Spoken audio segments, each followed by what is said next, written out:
आजची जी सुरुवात होतीये, तर या आजच्या वेबिनारला आपले पर्यटन संचालनालयाचे जॉईंट डायरेक्टर साहेब डॉक्टर धनंजय सावळकर उपस्थित आहेत. पॉलिसीमध्ये खूप चांगलं आणि सिंहाचा वाटा ज्यांचा होता, हाय प्लेसेसचे फाउंडर वसंत लिमये या ठिकाणी उपस्थित आहेत. दोघांचंही मनपूर्वक स्वागत.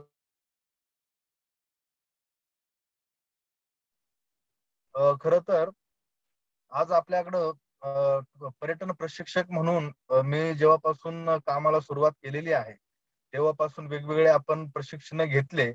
या निमित्ताने आपण एक वेगळा प्रयोग खरं साहसी पर्यटनाच्या या वेबिनारच्या माध्यमातून करत आहोत.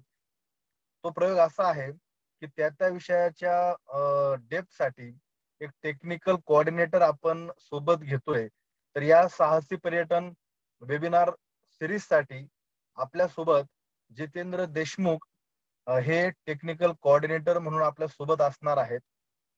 जितेंद्र देशमुखांचंही साहसी पर्यटन क्षेत्रातील काम अतिशय उल्लेखनीय आहे.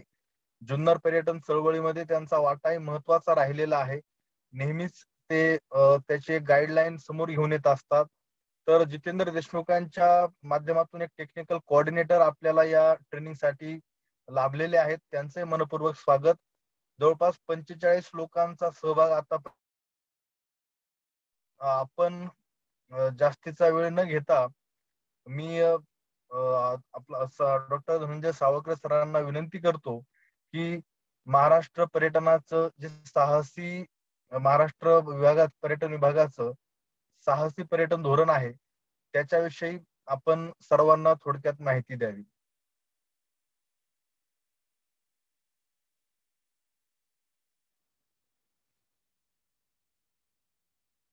शर्वरी. नमस्कार. मी Dhananjay Savalkar, joint director tourism.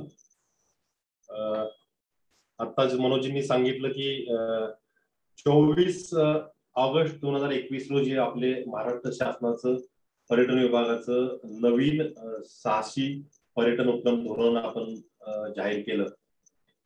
खरं तर आज लिमये साहेब इथं आहेत आणि त्याला जवळपास 10-11 वर्षापेक्षा जास्त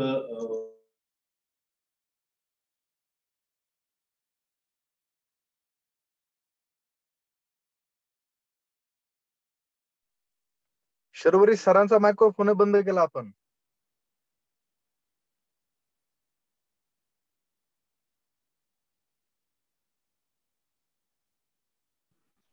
सावळकर साहेब म्यूट झालेत. हो.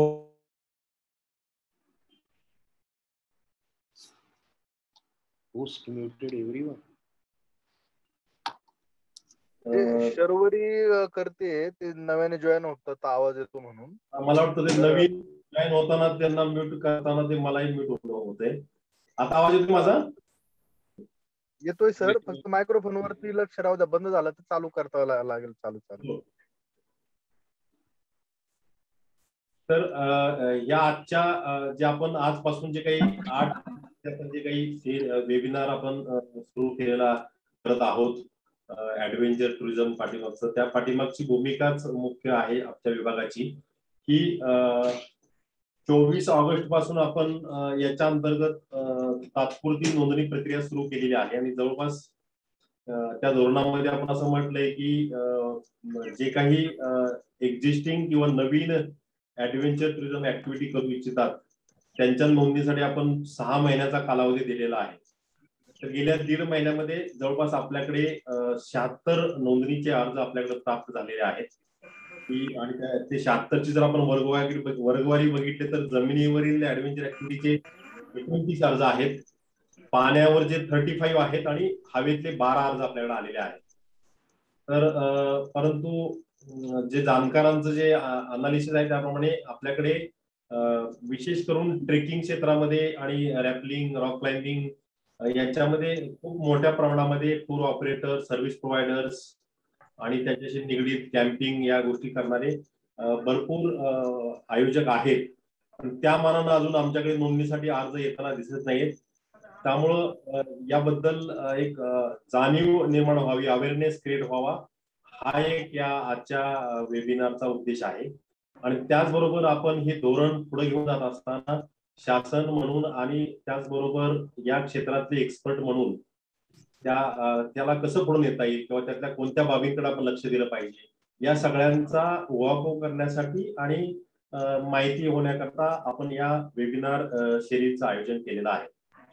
पहिल्यांदा मला सांगायला आनंद होतो की लिमे साहेबांना माहिती आहे जवळपास 10-11 वर्षामध्ये ज्या काही यापूर्वीची पण 2014चं धोरण असेल, त्यानंतर विभागानं 18 सालीचे धोरण काढलं, तर त्या धोरणांमध्ये ज्या काही त्रुटी होत्या मात करून आपल्याला हे धोरण कसं जास्तीत जास्त चांगलं बनवता येईल, सर्वसमावेशक बनवता येईल. आणि त्याचबरोबर आपल्याला कल्पना आहे की बरोबर मागील वर्षी याच वेळी आपण हे धोरण पब्लिक सजेशन्स आणि ऑब्जेक्शनला टाकलेलं होतं.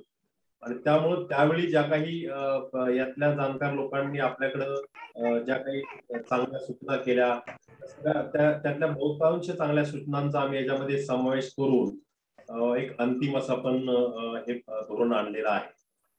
याच्यामध्ये एक छोटं काही प्रेझेंटेशन आहे ते मी आपल्याला देऊ इच्छितो.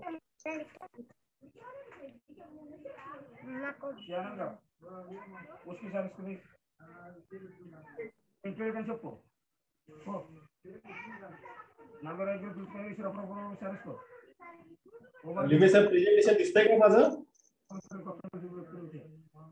हो दिसतंय. दिसतोय पण माझा आवाज ऐकू येतोय की नाही माहिती नाही. शर्वरीने बहुधा आवाज तुमचा आवाज येतोय सर. येतोय, हरकत नाही. स्क्रीन पण दिसते, स्लाइड्स दिसत आहेत, आवाज पण येतोय सर.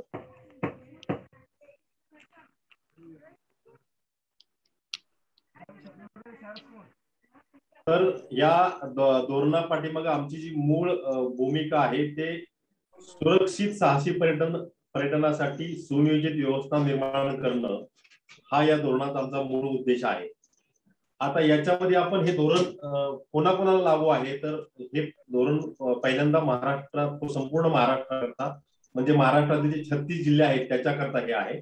आताच मी म्हटल्याप्रमाणे की एक्झिस्टिंग जे काही ऍडव्हेंचर ऍक्टिव्हिटी करतात त्यांच्यासाठी हे लागू आहे आणि भवितव्यात ज्या काही नवीन ऍडव्हेंचर ऍक्टिव्हिटी सुरू होऊ इच्छितात, मग त्या जमीन असतील, हवा असतील किंवा पाणी, या तिन्ही माध्यमांमधील या उपक्रमांसाठी हे धोरण लागू आहे. आणि प्रामुख्यानं याचा गाभा असा आहे की जिथं आयोजक आणि सहभागी ही व्याख्या आहे, जिथं ऑर्गनायझर्स आणि पार्टिसिपंट्स हा कन्सेप्ट जिथं जिथं आहे त्या सगळ्या बाबतीमध्ये आपल्याला हे धोरण लागू होणार आहे. आणि ह्याच्यामध्ये फक्त असं नाही की एक वैयक्तिक व्यक्ती, तर काही ठिकाणी आपल्याला कल्पना आहे की कंपनीच्या द्वारे चालवलं जातं किंवा पार्टनरशिप फर्म असेल किंवा पब्लिक ट्रस्ट असेल, क्लब असेल किंवा वैयक्तिक व्यक्ती असेल, या सगळ्या एंटिटीजना हे धोरण लागू आहे. आणि याच्यामध्ये एक मूळ आहे की मला वाटतं देशामध्ये जम्मू काश्मीर राज्यामध्ये एक नोंदणी बंधनकारक केलेली आहे आणि त्याच्यानंतर आपलं राज्य असं आहे की आपण याच्यामध्ये ज्यांना ज्यांना ऍडव्हेंचर टुरिझम रिलेटेड असं ऑर्गनायझर्स म्हणून काम करायचं आहे त्या सगळ्यांना नोंदणी ही बंधनकारक आहे.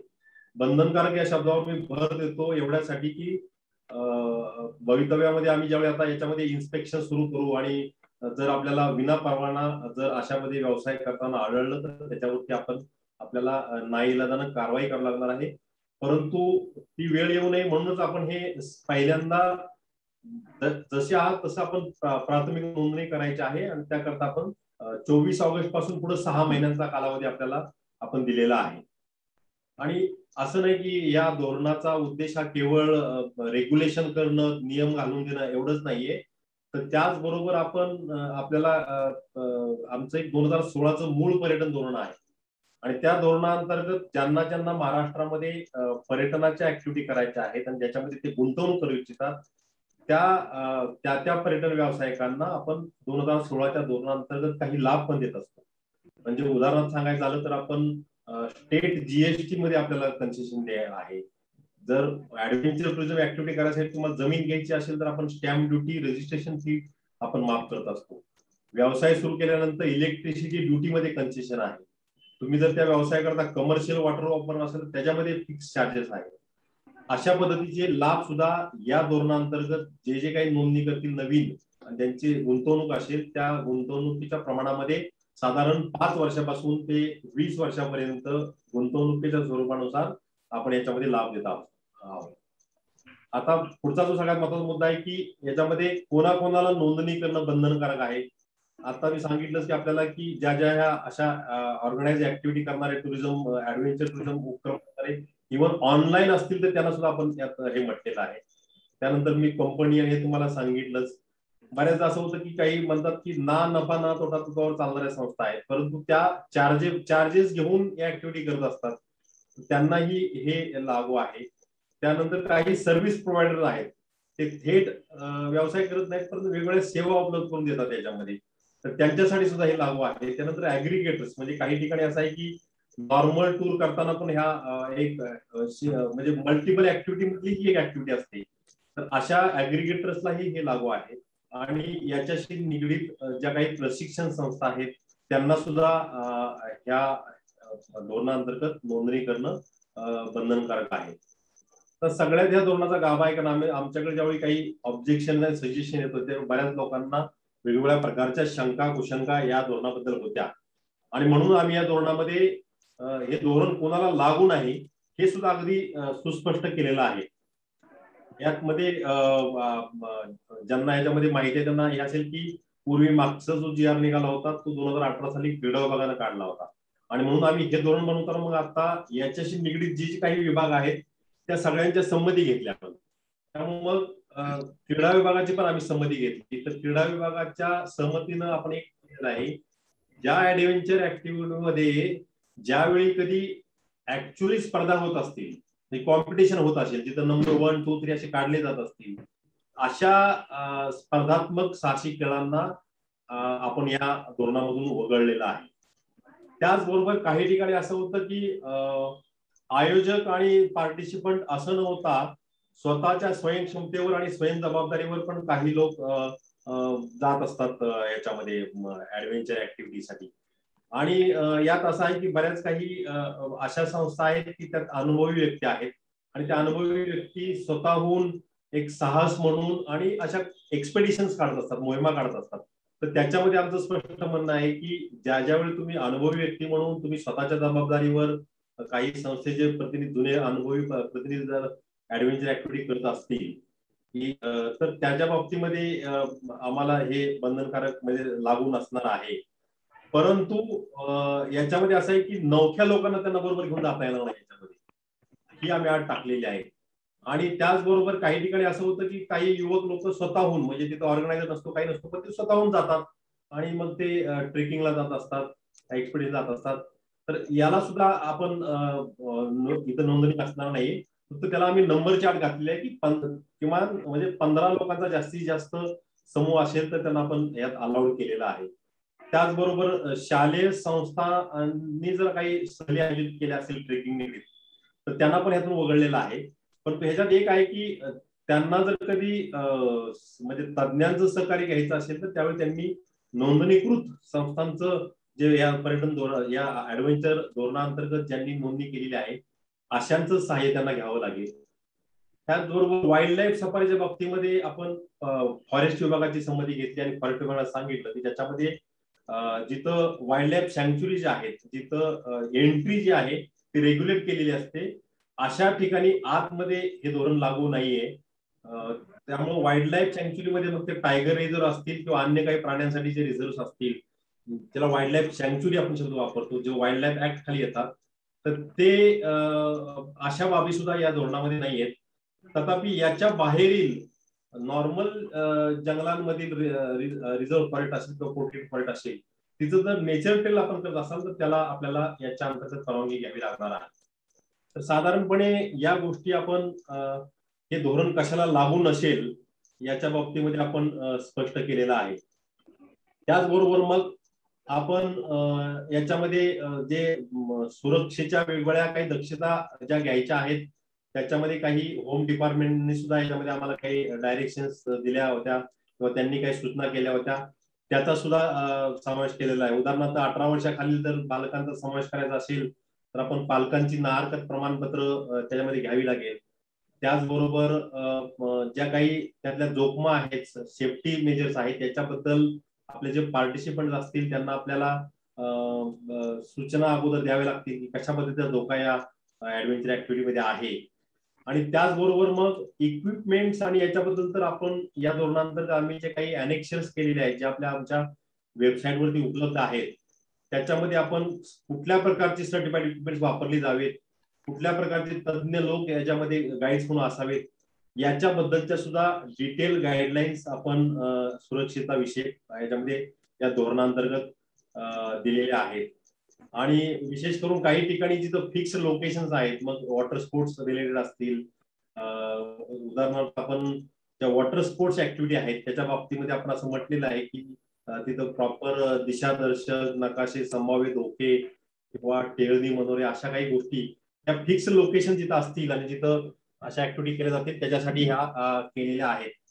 आणि त्याचबरोबर मग फायर सेफ्टीच्या काही उपाययोजना असतील किंवा ज्याला आपण प्रायमरी एड म्हणतो याच्या बाबतीतल्या सुद्धा काही प्रोव्हिजन्स आहेत त्या आपल्याला या धोरणांतर्गत करणं बंधनकारक आहे. आता याच्यामध्ये जी नोंदणीची जी प्रोसिजर आहे त्या नोंदणीच्या प्रोसिजर मध्ये आपण यात जे काही ट्रेंड मॅन पॉवर लागणार आहे आणि इक्विपमेंटच्या बाबतीमध्ये सुद्धा काही सर्टिफिकेशन वगैरे या गोष्टी आहेत, म्हणून आपण 2 टप्पे केलेले आहेत. पहिल्या टप्प्यामध्ये आपण असं म्हणतो की त्याला आपण तात्पुरती नोंदणी प्रमाणपत्र, टेम्पररी रजिस्ट्रेशन, तर हे सुद्धा आपण सगळ्यांना बंधनकारक केलेलं आहे. मगाशी पण मी सांगितले की 6 महिन्याचा कालावधी दिलेला आहे आणि याच्यामध्ये ऑलरेडी आपण प्रोसेस सुरू केलेली आहे. आमची जी वेबसाईट आहे www.maharashtraturism.gov.in या वेबसाईट वरती आपल्याला त्याचा गुगल फॉर्म अवेलेबल आहे. ही संपूर्ण प्रोसेस आम्ही ऑनलाईन केलेली आहे. याच्यामध्ये आपण अर्ज केल्यानंतर त्याच्यासोबत काही मोजकीच कागदपत्र म्हणजे उदाहरणार्थ आधार कार्ड आहे, पॅन कार्ड आहे, कंपनी असेल तर ऑथरायझेशन लेटर आहे, ऍड्रेस प्रूफ आहे, अशा एक किमान गोष्टी आपण या नोंदणी तात्पुरत्या नोंदणी प्रमाणपत्राकरता बंधनकारक केलेल्या आहेत. आणि हे जे तात्पुरतं नोंदणी प्रमाणपत्र आहे हे 1 वर्षाकरताच वैध आहे. त्याच्यानंतर आपल्याला याच्यामध्ये म्हणजे आमच्या विभागाची जी काही त्याच्याकडून स्थळपाणी होऊन मग याच्यामध्ये तुम्हाला नंतर कायमस्वरूपी प्रमाणपत्र देण्यात येईल, अंतिम नोंदणी पत्र देण्यात येईल. आता या तात्पुरती नोंदणी प्रमाणपत्रासाठी फक्त आम्ही 500 रुपयाची नोंदणी शुल्क ठेवलेलं आहे. आणि एक गोष्ट मला इथं सगळ्यांना क्लिअर करायची आहे की काही ऍक्टिव्हिटी ह्या एकत्र केल्या जातात किंवा तेच ऑपरेटर 4-5-6 प्रकारच्या ऍक्टिव्हिटी करत असतात. पर्टिक्युलरली जमिनीच्या वरील जे माध्यमांमधल्या ट्रेकिंग असेल, त्यानंतर कॅम्पिंग असेल, नेचर ट्रेल आहे, रॉक क्लाइम्बिंग आहे, रॅपलिंग आहे, या ऍक्टिव्हिटीला आम्ही एकच नोंदणी प्रमाणपत्र प्रस्तावित केलेलं आहे. त्याचबरोबर वॉटर स्पोर्ट्स मध्ये सुद्धा आम्हाला महाराष्ट्र मॅरिटाईम बोर्डाच्या ज्या काही एक्झिस्टिंग गाईडलाईन्स आहेत त्या विचारात घेऊन आपण ज्या वॉटर स्पोर्ट ऍक्टिव्हिटी एकत्र केल्या जातात, म्हणजे उदाहरणार्थ जेटस्की असेल, बनाना बोट असेल, पॅडल बोट असेल किंवा मोटर बोट असेल, पॅरासेलिंग असेल, या जवळपास 8-9 प्रकारच्या ऍक्टिव्हिटी आपण एकत्र करून त्याला एकच नोंदणी प्रमाण केलेलं आहे. आणि या सोडून मग ज्या काही बाकीच्या हवेवर असतील, जमिनीत असतील किंवा पाण्यावरील ऍक्टिव्हिटी असतील त्यांना मात्र आपण मग इंडिव्हिज्युअल आपण नोंदणी ठेवलेली आहे. आणि हा अर्ज जो आहे तो गुगल ऑनलाईन वरनं माझ्या कार्यालयामध्ये म्हणजे संचालक पर्यटन यांच्या कार्यालयामध्ये येणार आहे. त्याची छाननी करून आपण त्याला नोंदणी प्रमाणपत्र देणार आहोत. अपवादात्मक परिस्थितीमध्ये आपण त्यांना म्हटलेलं आहे की जर 1 वर्षामध्ये 6 महिन्यामध्ये जर आपल्याला एखाद्याला नाही घेता आलं तर ते आपण ते संचालक कार्यालयाकडे तो अधिकार असणार आहे आणि त्याच्यामध्ये डिस्क्रिप्शन वापरून आपण मग तो डिलेचा परिस्थिती पाहून आपण याचा निर्णय घेणार आहोत. मी आता तुम्हाला कागदपत्र तर सांगितली, ज्याच्यामध्ये जर तुम्ही आयकर विवरणपत्र भरत असाल किंवा जीएसटी भरत असाल, उपलब्ध असल्यास ते सुद्धा तुम्ही आम्हाला द्यायचं आहे. ज्यांच्याकडे कार्यालय हे भाड्याने घेतलं असेल तर त्यामध्ये आम्हाला नोंदणीकृत भाडे करार यात लागणार आहे. आणि या ऍप्लिकेशन सोबतच आम्ही एक छोटंसं डिक्लेरेशन केलेलं आहे आणि त्या डिक्लेरेशनवर तुम्ही सही करून ते आम्हाला अपलोड करून पाठवायचं आहे. तर साधारणपणे ही तात्पुरत्या नोंदणी शुल्काची प्रक्रिया आहे. अंतिम नोंदणीपत्र जे या धोरणांतर्गत आपण देणार आहोत ते त्यात आम्ही असं म्हटलंय की तात्पुरत्या नोंदणी प्रमाणपत्राचा कालावधी संपण्याच्या 2 महिने अगोदर तुम्ही आमच्याकडं अंतिम प्रमाणपत्रासाठी आपण अर्ज केला पाहिजे आणि मग तो आम्ही अर्ज आमच्या विभागीय लेवलला जे काही कमिटी आहेत त्याच्यामध्ये आमचे उपसंचालक असणार आहेत आणि त्याच्यामध्ये आपण तज्ञ लोक पण आपण घेणार आहोत आणि त्यामध्ये काही विभागांचे प्रतिनिधी असणार आहेत. तर त्या कमिटीकडे जाऊन त्याच्यामध्ये स्थळपाणी होणार आहे आणि मग स्थळपाणी नंतर ज्यावेळी त्या विभागीय कमिटीची शिफारस करून आमच्याकडं अंतिमता त्यावेळी येईल त्याचं हे त्यांचे प्रकरण त्यावरती त्यानंतर फायनल डिसिजन हा या आमच्या संचालकांच्या कार्यालयामधून घेतला जाईल आणि त्याच्यामध्ये कार्यवाही केली जाईल. याच्यामध्ये ही प्रोसेस जी आहे ती विनाविलंब व्हावी किंवा कमीत कमी कालावधी व्हावी त्यामुळे आम्ही त्याला प्रत्येक ह्याला डेडलाईन घालून दिलेली आहे. म्हणजे छाननी स्थळपाणी करायला 30 दिवस दिलेले आहेत. काही त्रुटी असतील तर त्यासाठी कालावधी दिलेला आहे. त्यानंतर पुन्हा तुम्हाला त्रुटींच्या पूर्ततेसाठी कालावधी दिलेला आहे आणि अंतिमतः किती दिवसात प्रमाणपत्र निर्गमित करावं हा सुद्धा कालावधी या धोरणांतर्गत आपण अंतिम प्रमाणपत्राने ठरवून दिलेला आहे. आणि एकदा हे अंतिम प्रमाणपत्र दिलं तर ते 3 वर्षासाठी ते व्हॅलिडिटी राहणार आहे आणि त्याच्यानंतर मग मात्र त्यांना रिन्यू करावं लागणार आहे. ज्या पद्धतीनं तात्पुरत्या प्रमाणपत्रासाठी आपण 500 रुपये फी ठेवली होती त्याचप्रमाणे आपण या अंतिम प्रमाणपत्रासाठी 1,500 रुपये फी ठेवलेली आहे आणि ते सुद्धा जसं मी मगाशी सांगितलं तसं ज्या ऍक्टिव्हिटी एकत्र असतील त्यासाठी एकच प्रमाणपत्र घ्यावं लागेल आणि ज्या ऍक्टिव्हिटी स्वतंत्र आहेत त्याला स्वतंत्र प्रमाणपत्र घ्यावं लागेल. कोणत्या ऍक्टिव्हिटी एकत्र आणि कोणत्या स्वतंत्र याच्याबद्दल आपण आमच्या त्या GR मध्ये आपण हे स्पष्ट केलेलं आहे. त्याच पद्धतीनं मग हे रिन्युएशन जे आहे ते रिन्युएशनला आपण नूतनीकरणाला आपण 1,000 रुपये फी ठेवलेली आहे आणि नूतनीकरणाचा कालावधी आपण 2 वर्षाचा ठेवलेला आहे. त्याचबरोबर इन्शुरन्सचे सुद्धा आपण प्रोव्हिजन केलेले आहे. आमचं असं म्हणणं आहे की जे काही याच्यामध्ये स्टेक होल्डर्स असतील त्यांच्याशी निगडीत कर्मचारी असू द्यात गाईड असू द्यात यांना आपल्याला आपण इन्शुरन्स घ्यावा लागेल. आपले इक्विपमेंट्स आणि त्याच्याशी निगडीत सुद्धा इन्शुरन्स पाहावा लागेल. इव्हन जे व्हिजिटर्स असतील टुरिस्ट असतील त्यांना सुद्धा आपण याच्याबद्दल अवगत करणं आवश्यक आहे. त्यानंतर आपण याच्यामध्ये असं म्हटलेलं आहे की दरवर्षी तुम्हाला एकदा आम्हाला अहवाल द्यावा लागणार आहे की तुम्ही किती ऍक्टिव्हिटीज केल्या किती व्हिजिटर्सनं ह्याच्यात पार्टिसिपेट झाले तुमच्या ह्याच्यामध्ये या सगळ्या गोष्टींसाठीचा आपण अहवाल एक अॅन्युअली एकदाच वर्षातनं द्यावा लागणार आहे.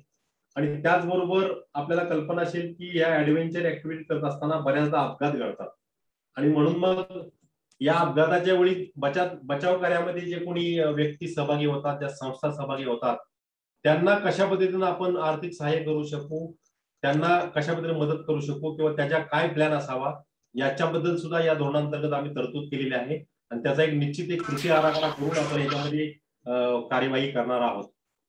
त्यानंतर एक महत्वाचा विषय असा आहे की नेमकं याच्यामध्ये एक्सपर्ट लोक कसे निवडले जाणार आहेत.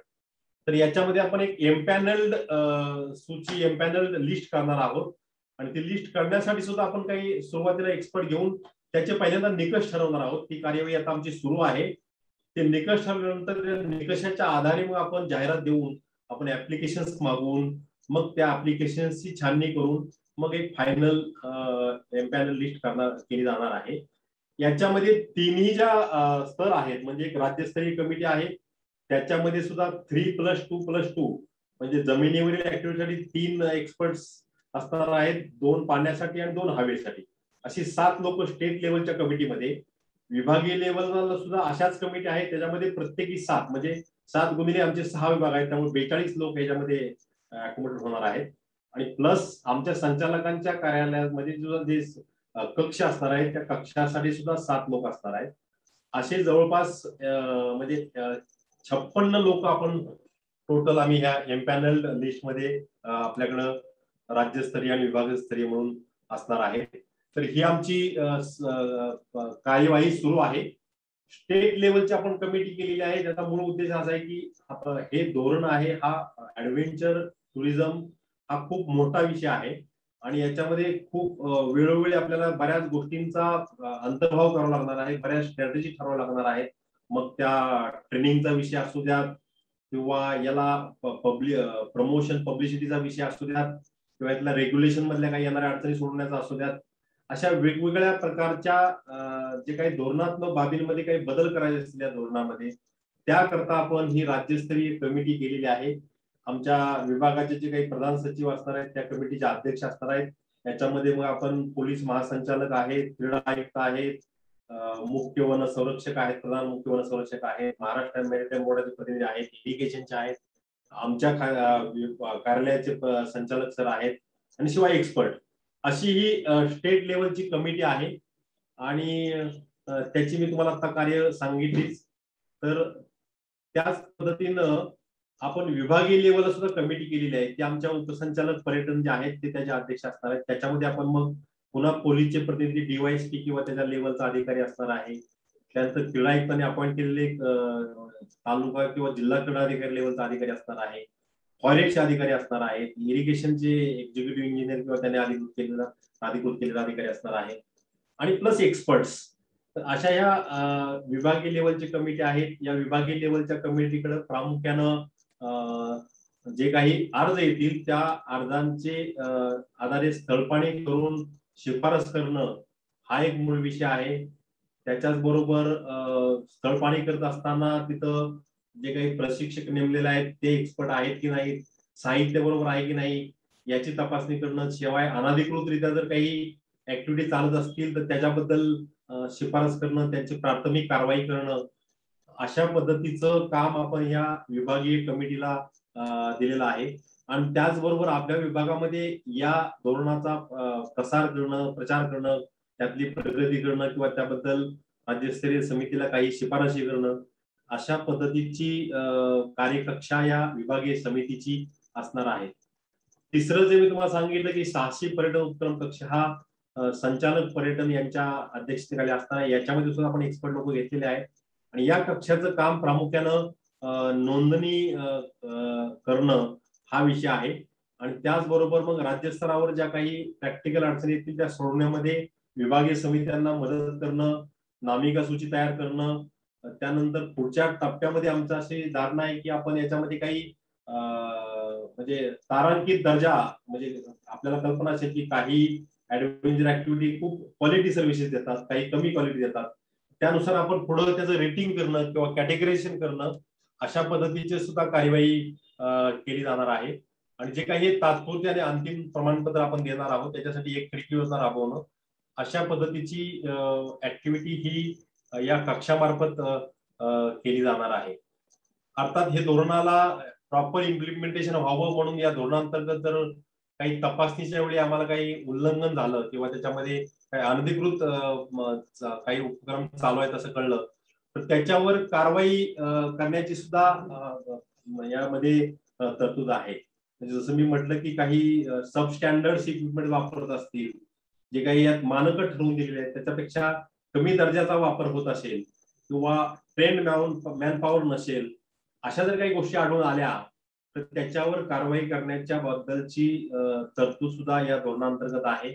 आम्ही म्हटलेलं आहे की साधारण किरकोळ ते मध्यम स्वरूपाचं उल्लंघन असेल तर त्याला 2000 ते 10,000 पर्यंतची तरतूद दंडाची केलेली आहे. त्याशिवाय नोंदणी सस्पेन्शन करणं, त्याच्यावरती पुन्हा वारंवार जर असं होत असेल तर त्यातले काही साहित्य जप्त करणं किंवा ते कार्यालय सील करणं, अशा पद्धतीच्या कारवाई किंवा त्याबद्दलच्या दंडनीय तरतुदी या धोरणांतर्गत आम्ही केलेल्या आहेत. त्याचबरोबर जर खूप रिपीटेडली अशा गोष्टी वारंवार होत असतील तर त्याला मग त्या आयोजकाला ब्लॅकलिस्ट मध्ये टाकणं किंवा त्यांचं कायमस्वरूपी नोंदणी प्रमाणपत्र रद्द करणं, अशा स्वरूपाच्या तरतुदी याच्यामध्ये आहेत. आणि याचबरोबर आपण असंही म्हटलेलं आहे की डायरेक्टली कुठली ऍक्शन घेतली जाणार नाही. पहिल्यांदा त्याला संधी दिली जाईल, वाजवी संधी दिली जाईल त्यांचं म्हणणं मांडण्यासाठी, आणि त्यांचं म्हणणं ऐकून घेऊन लेखी किंवा तोंडी मग त्याच्या आधारे त्यांना आपण डिसिजन घेतला जाईल. हा जो काही डिसिजन घेतला जाईल याच्यामध्ये अपील करण्याची तरतूद सुद्धा आपण याच्यामध्ये ठेवलेली आहे. तर उपसंचालकांच्या काही चुकीचा तपासणी असेल किंवा असेल तर त्यावर संचालकांकडे अपील करता येईल, संचालकांच्या निर्णयाविरुद्ध प्रधान सचिवांकडे अपील करता येईल.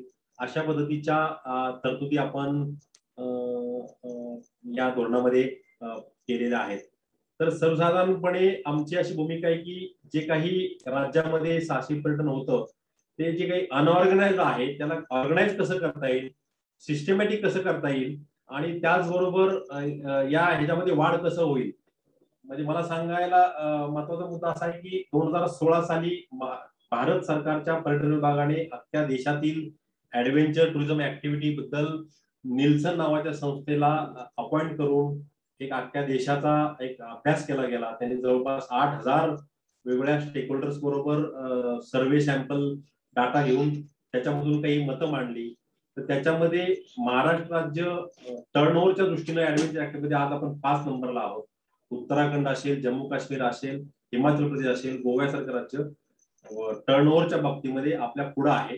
परंतु आपल्याकडे जो काही स्कोप आहे, सह्याद्री असेल किंवा आपल्याकडे 720 किलोमीटरचा जो समुद्र किनारा आहे, तर तो विचारात घेता आपल्याकडे म्हणजे 100च्या वरती चांगले मध्यम आणि मोठ्या स्वरूपाचे डॅम्स आहेत. त्याच्यामध्ये वॉटर रिलेटेड ऍडव्हेंचर ऍक्टिव्हिटीला स्कोप आहे. तर या सगळ्या गोष्टी विचारात घेऊन हे ऍडव्हेंचर ऍक्टिव्हिटीला राज्यात कसं वाढवता येईल त्यासाठी सुद्धा या धोरणामध्ये आपण तरतूद केलेली आहे. तर एकंदरीतच आणि याच्या काही डिटेल्स गाईडलाईन्स जवळपास आपण मला वाटतं 100 पानाच्या आम्ही डिटेल्स गाईडलाईन्स आमच्या वेबसाईटवर टाकलेल्या आहेत. त्या सुद्धा स्टेक होल्डर्सनं त्याचा अभ्यास करावा. अजूनही जर काही सूचना असतील तर नक्की आम्हाला कराव्यात. आम्ही फ्लेक्झिबल आहोत. हे आमची अशी धारणा आहे की हे धोरण डायनामिक असलं पाहिजे. कालानुरूप काही ऍक्टिव्हिटी राहिल्या असतील तर त्या ऍक्टिव्हिटी सुद्धा आपल्याला याच्यामध्ये समावेश करता येतील किंवा काही ऍक्टिव्हिटीमध्ये काही बदल सुचवायचे असतील तर ते सुद्धा सगळे करता येतील. एकंदरीतच या 600 ऍक्टिव्हिटीला पुढे नेण्यासाठी आपण सगळ्यांनी आम्हाला सहकार्य करावं अशी मी या निमित्तानं विनंती करतो आणि माझं हे छोटंसं प्रेझेंटेशन थांबवतो. धन्यवाद.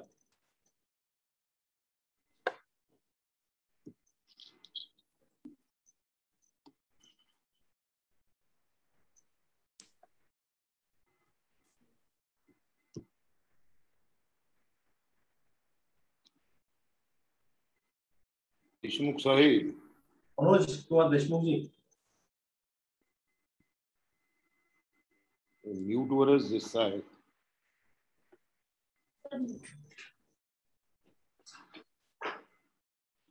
येतोय आवाज? येतोय. ओके. तर सर धन्यवाद. तुम्ही सगळी रूपरेषा सांगितली याच्याबद्दल. मला आता याच्याबद्दल अजून एक प्रश्न विचारायचा आहे की कारण आपला एक उद्देश असा आहे की यातल्या त्रुटी याची एक छाननी व्हावी, लोकांच्या मनात ज्या काही शंका आहेत त्या दूर व्हाव्यात आणि ह्याच्यामध्ये पारदर्शकता आहे हे लोकांना कळायला पाहिजे. दुसरी गोष्ट की आपण जे शेवटचं वाक्य सांगितलं की त्याच्यामध्ये फ्लेक्झिबिलिटी पण आहे की तुम्हाला जर काय असेल तर तुम्ही सांगा, आम्ही त्याच्यावरती प्रयत्न करू या गोष्टी करायला. तर हे सगळ्यात महत्वाचं आहे. त्या उद्देशाने बऱ्याच लोकांनी विचारलं की 14ला आपल्याकडे हे धोरण आणण्याची गरज का भासली, हा बऱ्याच लोकांचा पहिला प्रश्न होता की ही गरज का भासली की 2014 मध्ये हे धोरण आपल्याकडे यावं. कारण आपलं हे राज्य दुसरं राज्य आहे आणि अजूनही गोवा किंवा केरळ किंवा जिथं पर्यटन जास्त प्रमाणात आहे तिथं अशा प्रकारचं कुठलंही धोरण नाही. तर याची गरज का भासली असा एक प्रश्न होता. तर याच्यावरती काय बोलत आलं? 2 मिनिटात सांगतो आपल्याला.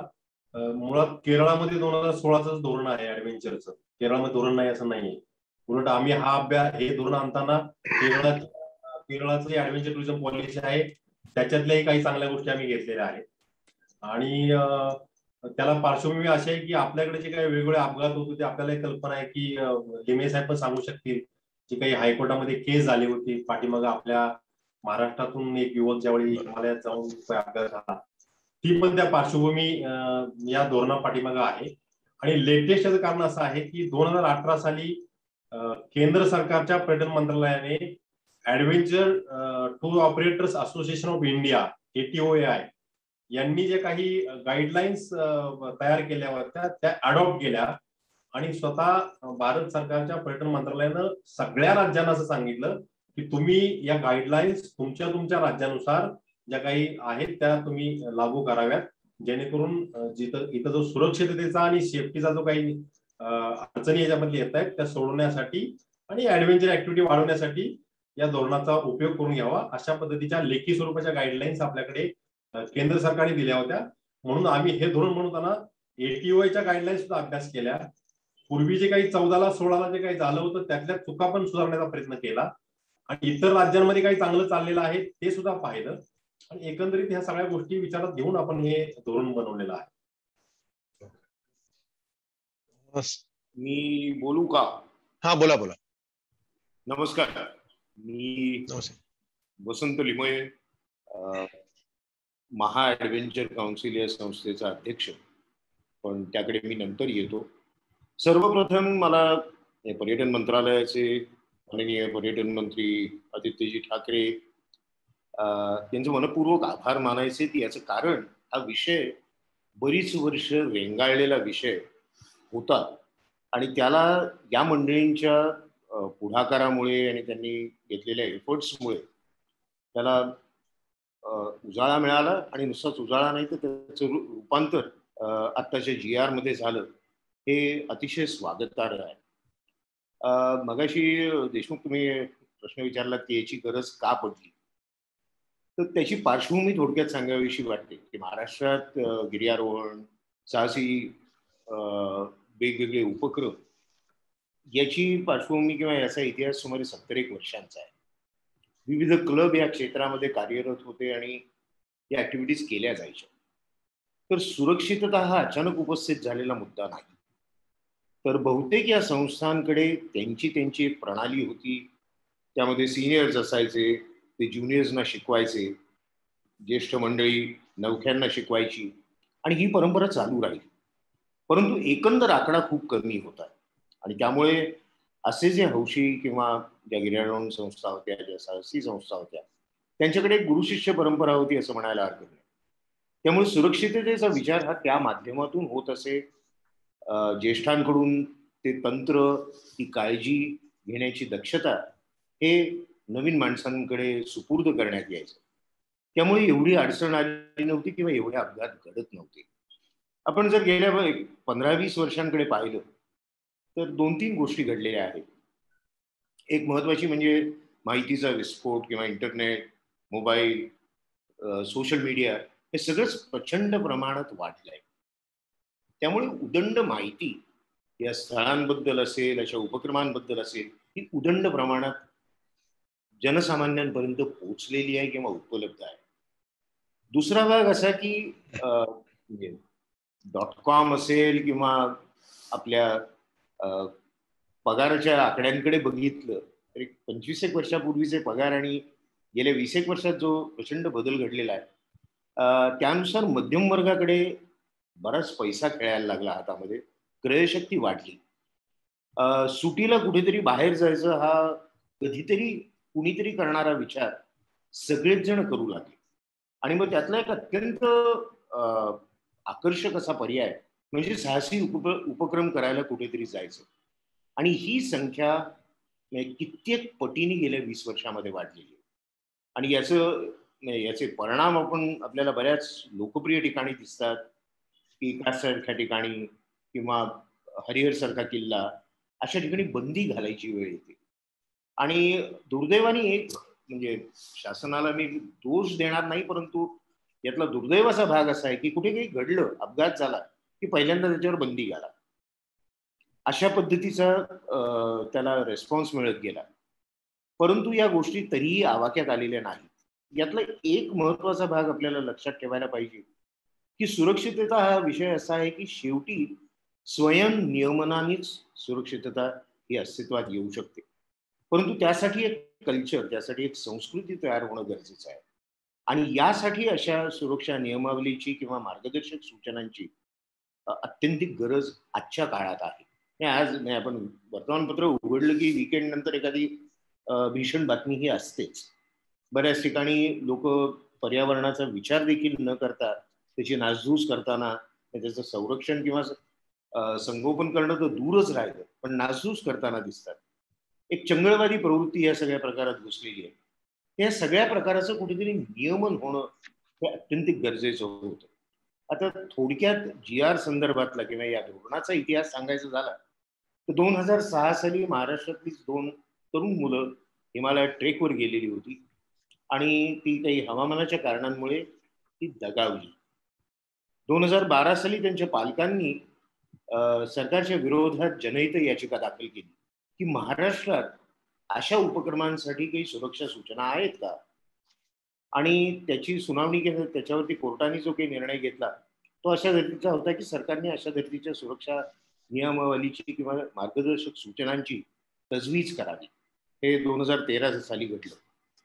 त्यावरती आधारित पर्यटन आणि सांस्कृतिक विभाग यांनी पहिला GR काढला 2014.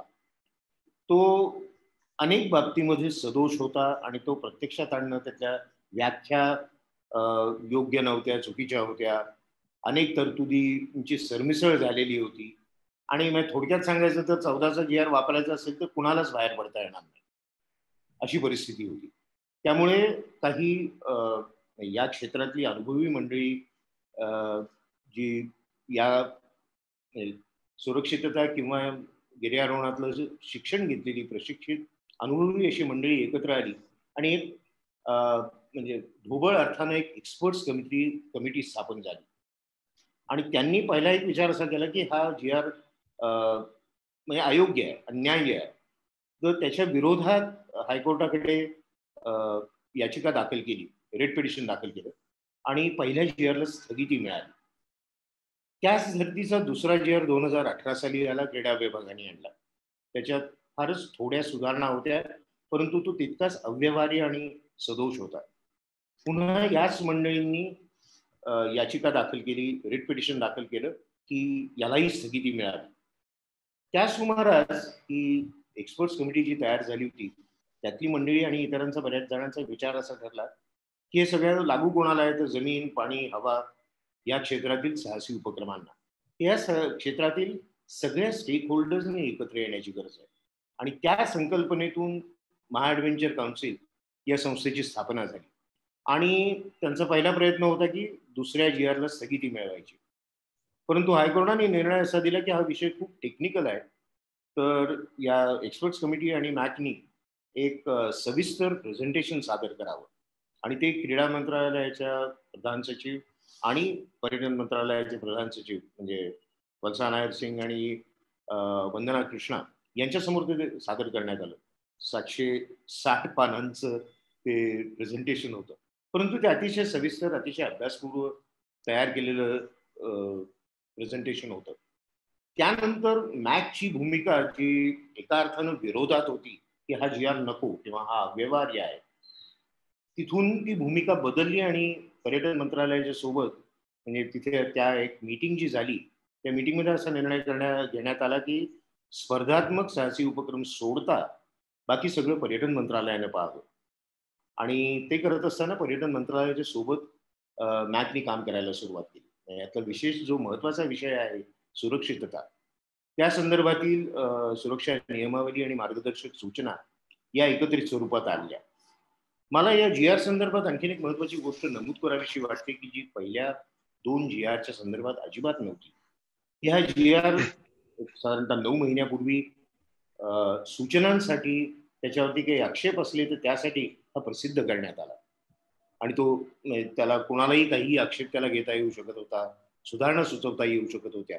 आणि हे पहिल्यांदा घडत होतं. मगाशी देशमुख तुम्ही पारदर्शकतेबद्दल बोललात आणि तो मुद्दा इथे मला खूप महत्वाचा वाटतो. आणि केवळ सावळकर साहेब किंवा मंत्रालय असं काहीतरी म्हणतंय की पारदर्शकता असणार आहे, फ्लेक्झिबिलिटी असणार आहे, हे धोरण लवचिक असणार आहे, तर त्याचं एक पहिलं महत्वाचा पुरावा किंवा त्यातलं पाऊल हे हा वेळ देणं यामध्ये होतं. त्याच्यावर बऱ्याच काही सूचना आल्या, आक्षेप आले वगैरे वगैरे, पण त्याचा आता सावळकर साहेबांनी सांगितलं त्याप्रमाणे अभ्यास करून आणि या सुरक्षा सूचना देखील तयार करण्यामध्ये महा ॲडव्हेंचर काउन्सिलचा सिंहाचा वाटा होता, मगाशी आपणच उल्लेख केला. तर त्या धर्तीने हे एकत्रित पद्धतीने हे धोरण आता अस्तित्वात आलेलं आहे.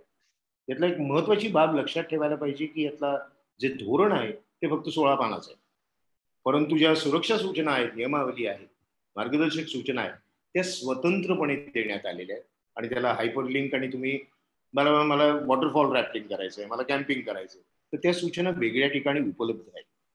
यातला सोयीचा मुद्दा असा की त्या एका अर्थाने तो त्या डॉक्युमेंटला डायनॅमिक डॉक्युमेंट किंवा तो सहजपणे घडोघडी सुधारला जाऊ शकतो अशा धर्तीचा डॉक्युमेंट आहे.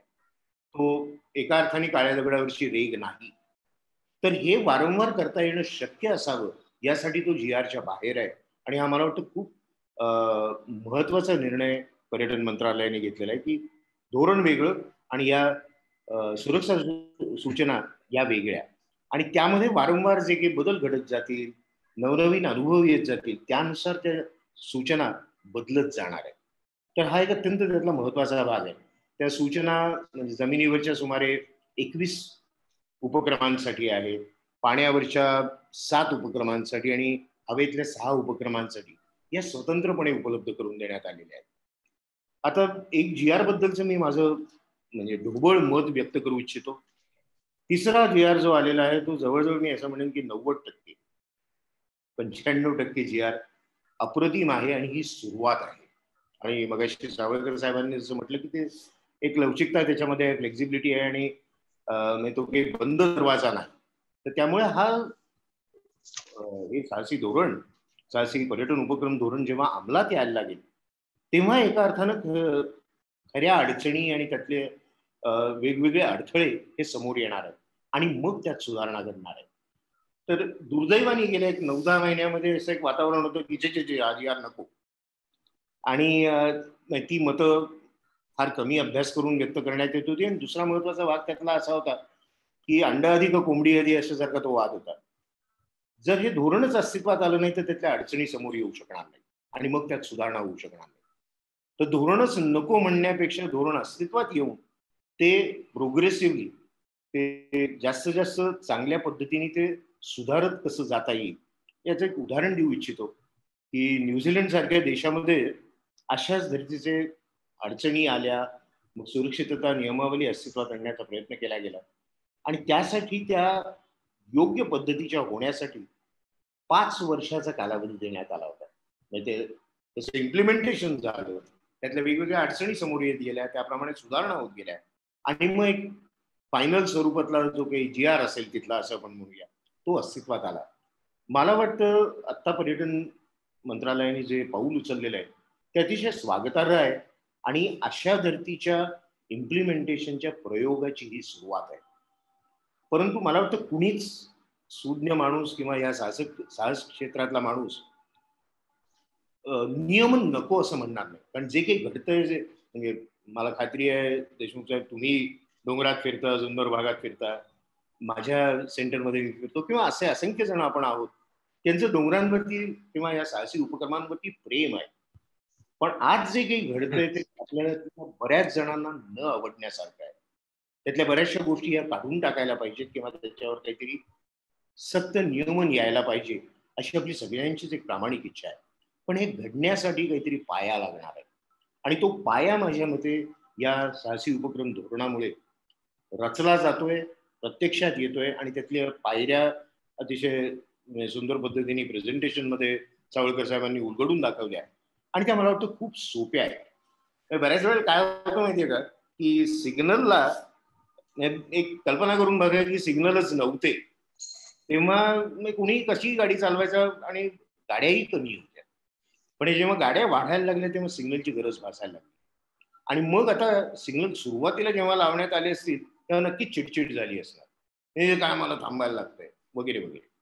परंतु आता ते आपल्या इतकं सवयीचं झालंय की ट्रॅफिक नसला, लाल सिग्नल असला तरी सुज्ञ माणूस आजकाल थांबतो, तोडून जात नाही. तोडून जाणारेही काही भाग असतात परंतु सहसा तोडून जात नाही.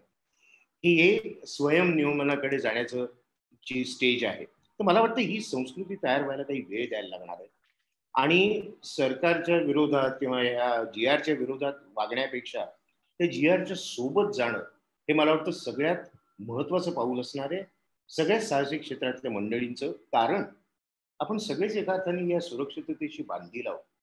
असं मला नाही वाटत कोणीच म्हणेल की सुरक्षिततेचं काही महत्व नाही. ते खूप आहे, कारण आजकाल ज्या पद्धतीने ज्या प्रमाणात अपघात किंवा बरेच काही चमत्कारिक प्रकार घडतात विविध ठिकाणी, म्हणजे हजार 2,000 माणसं एका ठिकाणी एकत्र येणं, या सगळ्याच ठिकाणांची एक वाहन क्षमता असू शकते. म्हणजे एखाद्या किल्ल्यावरती एका वेळेला किती माणसं असू शकतात यावर एक मला वाटतं सहजपणे थोडा विचार केला तर आपल्याला ठरवता येते की बाबा 200च्या वर माणसं नाही. पण तिथे अचानक जर का 2,000 माणसं जायला लागली, किल्ल्याची नासधूस होणार आहे, तिथल्या इतिहासाची नासधूस होणार आहे, त्या स्मारकांना धक्का पोचणार आहे आणि जीवाला धोका निर्माण होणार आहे. तर मला नाही वाटत की कुणी म्हणेल की असं झालं तरी चालेल आणि याच्यावर नियमन नको. तर नियमन हवंय ते किती चांगल्या पद्धतीने अस्तित्वात आणता येईल यासाठी मला वाटतं हे साहसी उपक्रम धोरण एक महत्वाचं पाऊल ठरणार आहे. पण त्याच्यात मला वाटतं सर्व स्टेक होल्डर्सचा, सर्व भागधारकांचा सहभाग असणं अत्यंत महत्वाचं आहे. मला वाटतं आता मी इथे थांबतो. नोंदणी करणे बंधनकारक राहील, हा जो तिसरा जो आपला हे आहे त्याच्यामध्ये 2-3 गोष्टी फार महत्वाच्या आहेत. आता जुन्नर भागामध्ये जर घाटघर ठिकाणी आपण गेलो किंवा एखाद्या अजनाव्या ठिकाणी गेलो तर तिथं भैरवनाथ क्रीडा मंडळ म्हणून एखादं मंडळ असतं आणि ते मंडळ तिथे येणाऱ्या टुरिस्ट करता बऱ्याच वेळा मदत करत असतं आणि हे सगळं नाम नफा ना तोटा या तत्वावर चालतं. आणि त्यांचं काय असतं काम की ते लोकांना वरती घेऊन जातात, वरतून खाली घेऊन येतात. आता प्रश्न असा आला या लोकांना की आम्हाला नोंदणी करायची प्रत्येक वेळेस, आम्ही हे करायचं, तर त्या लोकांना त्या पद्धतीने एक थोडासा हे आहे. आणि आम्ही जर ना नफा ना तोटा या गोष्टीवर चालत असू तर आम्हाला ते कशा करता, असा त्यांचा एक प्रश्न आहे. तर याच्यावरती काय म्हणाल? मी बोलू? हो, येस. महत्वाचा भाग एक यातला असा आहे की या बहुतेक किल्ले, ही सगळी साहसी उपक्रमांची ठिकाणं, इथले स्थानिक हे नेहमीच मदतीला तत्पर आणि अशा धर्तीचे अत्यंत आदरातिथ्यशील अशी ती सगळी मंडळी आहेत. त्यांनी एक 60 वर्षापूर्वी सुरुवात केली आणि तेव्हापासूनची जी काही आठवण आहे ती अशी आहे की अनेक ठिकाणी मी अनेक वेळा जेवलेलो आहे, झोपलेलो आहे. तर स्थानिकांकडून नेहमीच या उपक्रमांना मदत झालेली आहे. दुर्दैवाने हे आकडे जसे फुगत गेले तसतशा काही अनिष्ट प्रवृत्ती तिथे अस्तित्वात यायला लागल्या. म्हणजे आता तुम्ही उल्लेख केलात की ना नफा ना तोटा या तत्वावरती ते केलं जातं. बऱ्याच ठिकाणी अडवणूक करून पैसे उकळले जातात, हेही आजकाल घडायला लागले. दुर्दैव आहे. परंतु यासाठी पुनश्च हे धोरण अतिशय महत्वाचं ठरणार आहे. यातला नोंदणीचा जो भाग आहे तो 500 रुपये नोंदणी फी पहिल्या वर्ष 1.5 वर्षासाठी आणि त्यानंतर 1,500 रुपये 3 वर्षासाठी, ही मला नाही वाटत आजकालच्या जमान्यात ह्या सगळ्या ठिकाणी जाऊन जर का काय पद्धतीचे जेवणाला पैसे लावले जातात, काय पद्धतीचे गाईडला पैसे लावलेले जातात हे आपण तपासलं तर ते अजिबात भार नाहीये. यामुळे स्थानिक रोजगार वाढतोय. परंतु यातलं जे एक म्हणजे कुणीच अडवणारं नाही अशा धर्तीचं एक स्वातंत्र्य घेतलं जात आहे, त्याला कुठेतरी आळा बसणं आवश्यक आहे. कारण बऱ्याच जणांची अडचण व्हायला लागली की माझ्याकडे रोप आहे, माझ्याकडे सुशिक्षित प्रशिक्षक आहेत, मार्गदर्शक आहेत, तर ही सक्ती का? आता जेवण खाण तिथे तुम्ही जाऊन तर जर हॉटेल काढायला लागलात तर स्थानिकांचं असावं हे स्वाभाविक आहे. तिथे काही तुम्ही राहण्याची सोय करणार असाल तर ती स्थानिकांचीच असणार आहे. तिथे काही पार्किंगची सोय असणार असेल, शौचालयांची सोय असणार असेल, ती स्थानिकांनीच करायची. त्यासाठी अवश्य मला वाटतं पैसे चार्ज केले जावेत आणि ते एक उत्पन्नाचं साधन आहे. एक मिनिट थांबवतो मी. ही शंका कुठून आली सांगतो की त्या लोकांचं म्हणणं असं आहे, बऱ्याच लोकांचं, की आम्हाला काही आता साधनं घ्यावी लागतात, काही रोप घ्यावे लागतील, काही इक्विपमेंट घ्यावे लागतात आणि हे जेव्हा त्याचं प्रत्येक गोष्टीचं जेव्हा चेकिंग होईल, टेस्टिंग होईल, तर ते होत असताना तिथं काही नको त्या प्रथा पडायला नको. फॉर एक्झाम्पल आपण लायसन घेताना जसे काही लोकांना काही गोष्टी होतात की ज्या आवश्यक नसतात, पैसे देणं, पैसे घेणं, तर ह्या गोष्टी तिथे सुरू व्हायला नको. आणि ही शंका बऱ्याच लोकांच्या मनात आहे. तर त्यातून हा प्रश्न निर्माण झालेला. साहेब बोलतीलच, पण एक महत्वाची गोष्ट जर मगाशी नमूद केली असेल तर या ज्या सगळ्या समित्या आहेत आणि त्याच्यातलं जर कॉम्पोजिशन बघितलं तर त्याच्यामध्ये जवळजवळ निम्मे हे त्या क्षेत्रातले तज्ज्ञ असणार आहेत. त्यामुळे जे काही आपण म्हणताय की तिथे अनिष्ट प्रथा येतील का, तर त्याला कुठेतरी आळा बसण्यासाठी ही मंडळी अस्तित्वात असणार आहे. कुणीही काही तपासणी, म्हणजे बऱ्याच वेळेला जो की कायद्याचा आपल्याला वाईट अनुभव येतो, काही कारण नसताना म्हणजे दंड केला जातो, अमुक डमुक, या गोष्टी अस्तित्वात येणार नाहीत. यासाठी एक तर साहस क्षेत्राच्या सर्व मंडळींना जागरूक राहावं लागणार आहे.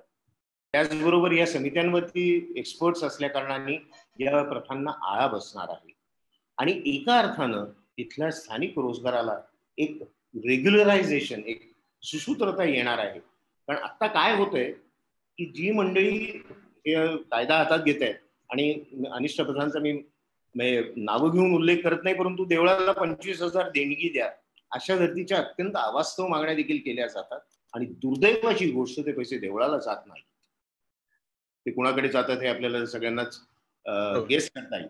तर या अनिष्ट प्रथांना देखील आळा बसायला पाहिजे. कारण मी काही गावकऱ्यांच्या विरोधात नाही. उद्या मी सामरत सारख्या तुमच्याच भागातल्या एका ठिकाणी हा GR काय आहे हे समजावून सांगण्यासाठी मॅक तर्फे चाललोय, मी आणि आमच्या बरोबर काही 3 सहकारी आहेत. तर मला वाटतं एक महत्वाचा विचार आहे की हा GR हा सर्वांच्या सोयीसाठी आहे अशी त्याच्या मागची धारणा आहे. काही ठिकाणी निश्चित काही बारीक सारीक चुका किंवा त्रुटी आहेत त्या पूर्ण कराव्या लागतील, परंतु GR फेकून द्यावा किंवा रद्द करावा अशा भूमिकेचा मी अजिबात नाही. तर या GRला मॅक्सिमम सपोर्ट सर्व भागातून कसा येईल, कारण हे जे गावकरी आहेत हे देखील यातले भागधारक आहेत. त्यामुळे एकीकडे नोंदणी आली, दुसरीकडे त्यांचे अधिकारही आले, त्यांना मिळणाऱ्या सवलतीही आल्या. आणि हे सुरक्षिततेच्या बाबतीत मला नाही वाटत की ते किती लोकप्रिय आहे किंवा ते कोण आहे. नाही, उदाहरणार्थ आपण पण गिर्यारोहक आहात, तर जिथे 9mm किंवा 11mm रोप वापरायला पाहिजे तिथे ऐपत नाही म्हणून आपण 5mm किंवा 6mm रोप वापरू का? नाही वापरणार. किंवा एखाद्या रोपला घसारा आलेला आहे किंवा तो निकृष्ट दर्जाचा आहे तर तो आपण वापरू का? तर मला वाटतं सुरक्षिततेच्या संदर्भात कुठलाही खेळ करता येणं कुणालाच अलाउ करणं हे अयोग्य आहे. विचार असल्याकडे काय सहाय्य करता येईल, हे जे स्थानिक आहेत त्यांनी तिथे खरोखरच चांगली इक्विपमेंट असायला पाहिजे. काही ठिकाणी काही परमनंट सोयी उपलब्ध, म्हणजे उदाहरणार्थ कान्हेरी सारख्या ठिकाणी परमनंट अँकर्स जाऊन लावण्यात आलेले आहेत. म्हणजे वन विभागाच्या आणि पर्यटन विभागाच्या सहकार्याने कान्हेरी केव्ज मध्ये जवळजवळ 10-12 वर्ष मला वाटतं बंद असलेलं जो प्रस्तरारोहणाचा सराव होता तो पुन्हा सुरू करण्यात आला. आदित्य ठाकरेंच्या हस्ते, माननीय मंत्र्यांच्या हस्ते त्याचं उद्घाटन झालं. तर या गोष्टी करता येतील. म्हणजे ह्या ज्या इन्फ्रास्ट्रक्चरल गोष्टी आहेत त्यासाठी मला वाटतं सावरकर साहेब बोलतीलच, परंतु अशी एक अपेक्षा आहे या धोरणाकडून आणि पर्यटन मंत्रालयाकडून की या इन्फ्रास्ट्रक्चरल सोयींसाठी सहाय्य, अर्थसहाय्य आणि सगळ्यात मोठी गरज आहे ती प्रशिक्षणाची, यासाठी ते पर्यटन मंत्रालयाकडून निश्चितच मिळेल अशी मी आशा बाळगतो. आता विषय प्रशिक्षणाचा निघाला त्यामुळे मला अजून एक मुद्दा दिसतो इथे की साहसी प्रशिक्षणासंबंधी प्रशिक्षण देणाऱ्या संस्था यांची नोंदणी आवश्यक केलेली आहे, म्हणजे बंधनकारक केलेली आहे. तर बायदी मला वाटतं की ह्या ज्या संस्था असतात त्या फार मोठ्या प्रोसेस म्हणून गेलेल्या असतात ऑलरेडी. आपल्याकडे तशी संस्था नाहीये कुठली, पण जिथे असतात त्या ठिकाणी अशा मोठ्या प्रोसेस झालेल्या असतात त्यांच्याकडे. त्यांना गव्हर्नमेंटची परवानगी काढायची, शिक्षणाकरता परवानगी काढायची, एज्युकेशन मिनिस्ट्रीकडून परमिशन काढायची, हे सगळं झाले असताना त्यांना परत आता ही परवानगी कशा करता? हा एक प्रश्न. नोंदणी कशा करता? ही परवानगी नाहीये, नोंदणी आहे. प्रशिक्षण देणार असतील तर ते योग्य प्रशिक्षण आहे का नाही आणि कोण देतंय हे सरकारला देखील माहिती असायला पाहिजे, आणि त्यासाठीही नोंदणी महत्वाची आहे. मला वाटतं नोंदणी शिवाय आम्हाला काहीतरी करून द्या या म्हणण्यामध्ये एक तर फी कडे बघितलं तर ती किरकोळ आहे. नोंदणी केली तर तुमची सगळी माहिती त्या सरकारी सेंट्रल बॉडीकडे असणार आहे. कुणी विचारलं की आमचं प्रशिक्षण कुठे घेऊ, सरकार किंवा पर्यटन मंत्रालय सांगू शकणार आहे की आमच्या इन्स्टिट्यूटकडे जा आणि हा कोर्स उपलब्ध असणार आहे. ही पुढची पायरी आहे, अजून नाही आपल्याकडे, परंतु ते आणण्यासाठी मला वाटतं इन्फ्रास्ट्रक्चरची उभारणी करणं चालू आहे आणि त्याला हे नोंदणी गरजेची आहे. कारण आता याच्यात बरेचसे खेळ जे आहेत तर त्या खेळांकरता असलेलं ट्रेनिंग आपल्याकडे नाहीये, म्हणजे आपल्याकडे प्रशिक्षण नाहीये थोडक्यात, स्पेशली वॉटर स्पोर्ट मध्ये. तर तो विषय वेगळा आहे. पण आता जेव्हा आपण प्रशिक्षणाच्या गोष्टी बोलतो तर त्याच वेळेस इथे खाली शालेय संस्थांना या याच्यातून वगळलेलं आहे. तर शालेय संस्थांनी आयोजित केलेले साहसी पर्यटन उपक्रम ह्यांना त्यातून वगळलेलं आहे, असं का? मला वाटतं सावरकर याचं उत्तर देऊ शकते, परंतु एक इथे मगाशीच मी उल्लेख केला की काही त्रुटी आहे आत्ताच्या धोरणामध्ये. तर आणि मगाशी सावरकर साहेबांनी उल्लेख केला की त्यांनी नोंदणीकृत सेवादात्यांकडून सेवा घ्यावी, परंतु त्याचा उल्लेख नाहीये.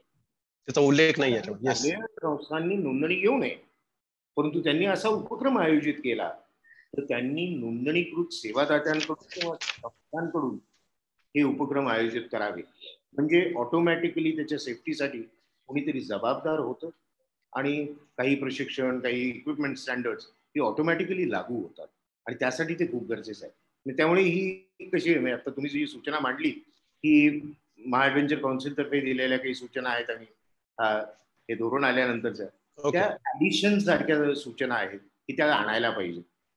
बाकी GR ठीक आहे, परंतु हेही व्हायला पाहिजे अशा धर्तीची आमची एक मागणी आहे किंवा निवेदन आहे. अशाच प्रकारच्या अनेक सूचना ऍक्च्युअली आहेत त्याच्यामध्ये. म्हणजे फॉर एक्झाम्पल सांगायचं झालं तर निश्चित स्थळी आयोजित करावयाच्या साहसी पर्यटन उपक्रमासाठी उपयुक्त अटी व्यतिरिक्त खालील सुरक्षा सूचना लागू राहतील. तर याच्यामध्ये एक फॉर एक्झाम्पल इथं आहे की उपक्रमाच्या ठिकाणी बचावासाठी पुरेशा सुरक्षेसंदर्भात उपाययोजना असणे बंधनकारक राहील. उदाहरणार्थ सुरक्षा जाळ्या.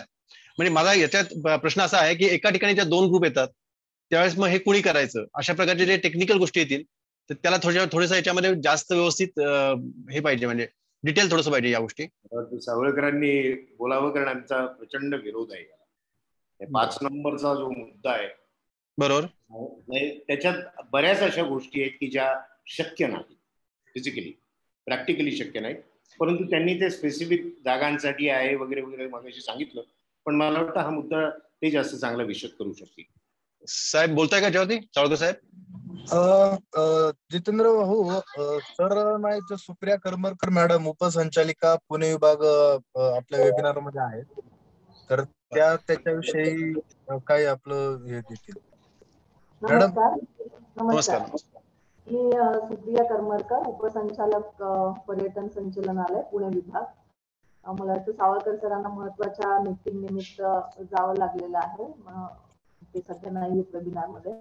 आणि सरांनी सुरुवातीलाच जेव्हा आपल्याला एक्सप्लेन केलं, म्हणजे आपलं जे पूर्ण धोरण आहे ते एक्सप्लेन केलं, त्यावेळी अनेक गोष्टी ज्या आहेत त्यांच्याबद्दल काही म्हणजे जे खुलासे आहेत ते राहिलेले आहेत त्याविषयी सर बोलले. त्याचबरोबर काही गोष्टी ज्या आहेत ज्याला असं म्हणता येईल की सर सुरुवातीलाच म्हणले की हे धोरण डायनॅमिक ठेवण्याचा आपण जास्तीत जास्त प्रयत्न करतोय. त्यामुळं सुरुवातीला हे धोरण आलं हे महत्वाचं आहे. आणि जसं 5 नंबरचा मुद्दा आता लिमाय साहेब किंवा देशमुख साहेब म्हणाले की 2 ग्रुपचा असतील तर काय करायचं, तर याविषयी नक्की निवेदन घेऊन आपण त्याच्यावर काय तोडगा काढता येईल किंवा कुठल्या अनुषंगाने ते तसं केलं गेलं याचं क्लॅरिफिकेशन द्यायचा प्रयत्न करू. आणि मला वाटतं तसं ते निवेदन जास्तीत जास्त लोकांकडून आलं तर तसं आपल्याला विचार त्याचा करता येईल.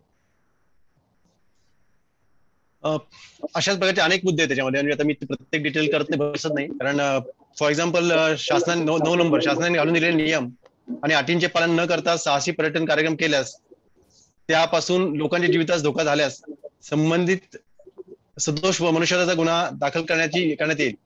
फॉर एक्झाम्पल सांगतो की जर मी कोणत्या ग्रुप बरोबर जाणार असेल, माझ्यावर 10 लोकांचा ग्रुप आहे आणि त्यातला एखादा मुलगा जर असा काय म्हणतात त्याला पण वात्रट आहे आणि त्यांनी स्वतःहून काही चूक केली आणि त्याला हे झाला तर तो दोष याच्यावरती द्यायचा का, मग याच्यावरती कशा प्रकारचे कार्यवाही होणार, हे सगळे शंका खूप लोकांच्या मनात आहे. देशमुख साहेब कसं आहे की कुठलंही धोरण जेव्हा आणलं जातं तर वैयक्तिक तुम्ही जे उदाहरण देताय की एखादा मुलगा वात्रट आहे किंवा तो असं वागतोय, तर शेवटी कुणीतरी ती रिस्पॉन्सिबिलिटी घेणं गरजेचं असतं. कारण असं असतं की उद्या जेव्हा मिसहॅप होतात किंवा ऍक्सिडेंट होतात तेव्हा शासनाने या बाबतीत काहीच केलं नाही किंवा शासनाकडे या बाबतीत धोरण नाही, अशा पद्धतीचं टीका होऊ शकते. त्यामुळं धोरण आहे, धोरणाची अंमलबजावणी करताना त्या तो जो काही तुम्ही म्हणताय की स्पेसिफिक इन्सिडेंट असतो त्या घटनेशी अनुरूप असं त्याचं वर्तन आहे का हे बघितलं जाईल. ऑब्व्हियसली की तुम्ही नेला एखादा मुलगा आणि त्याच्या स्वतःच्या चुकीनं तो गेलाय तर त्याची चौकशी केली जाईल,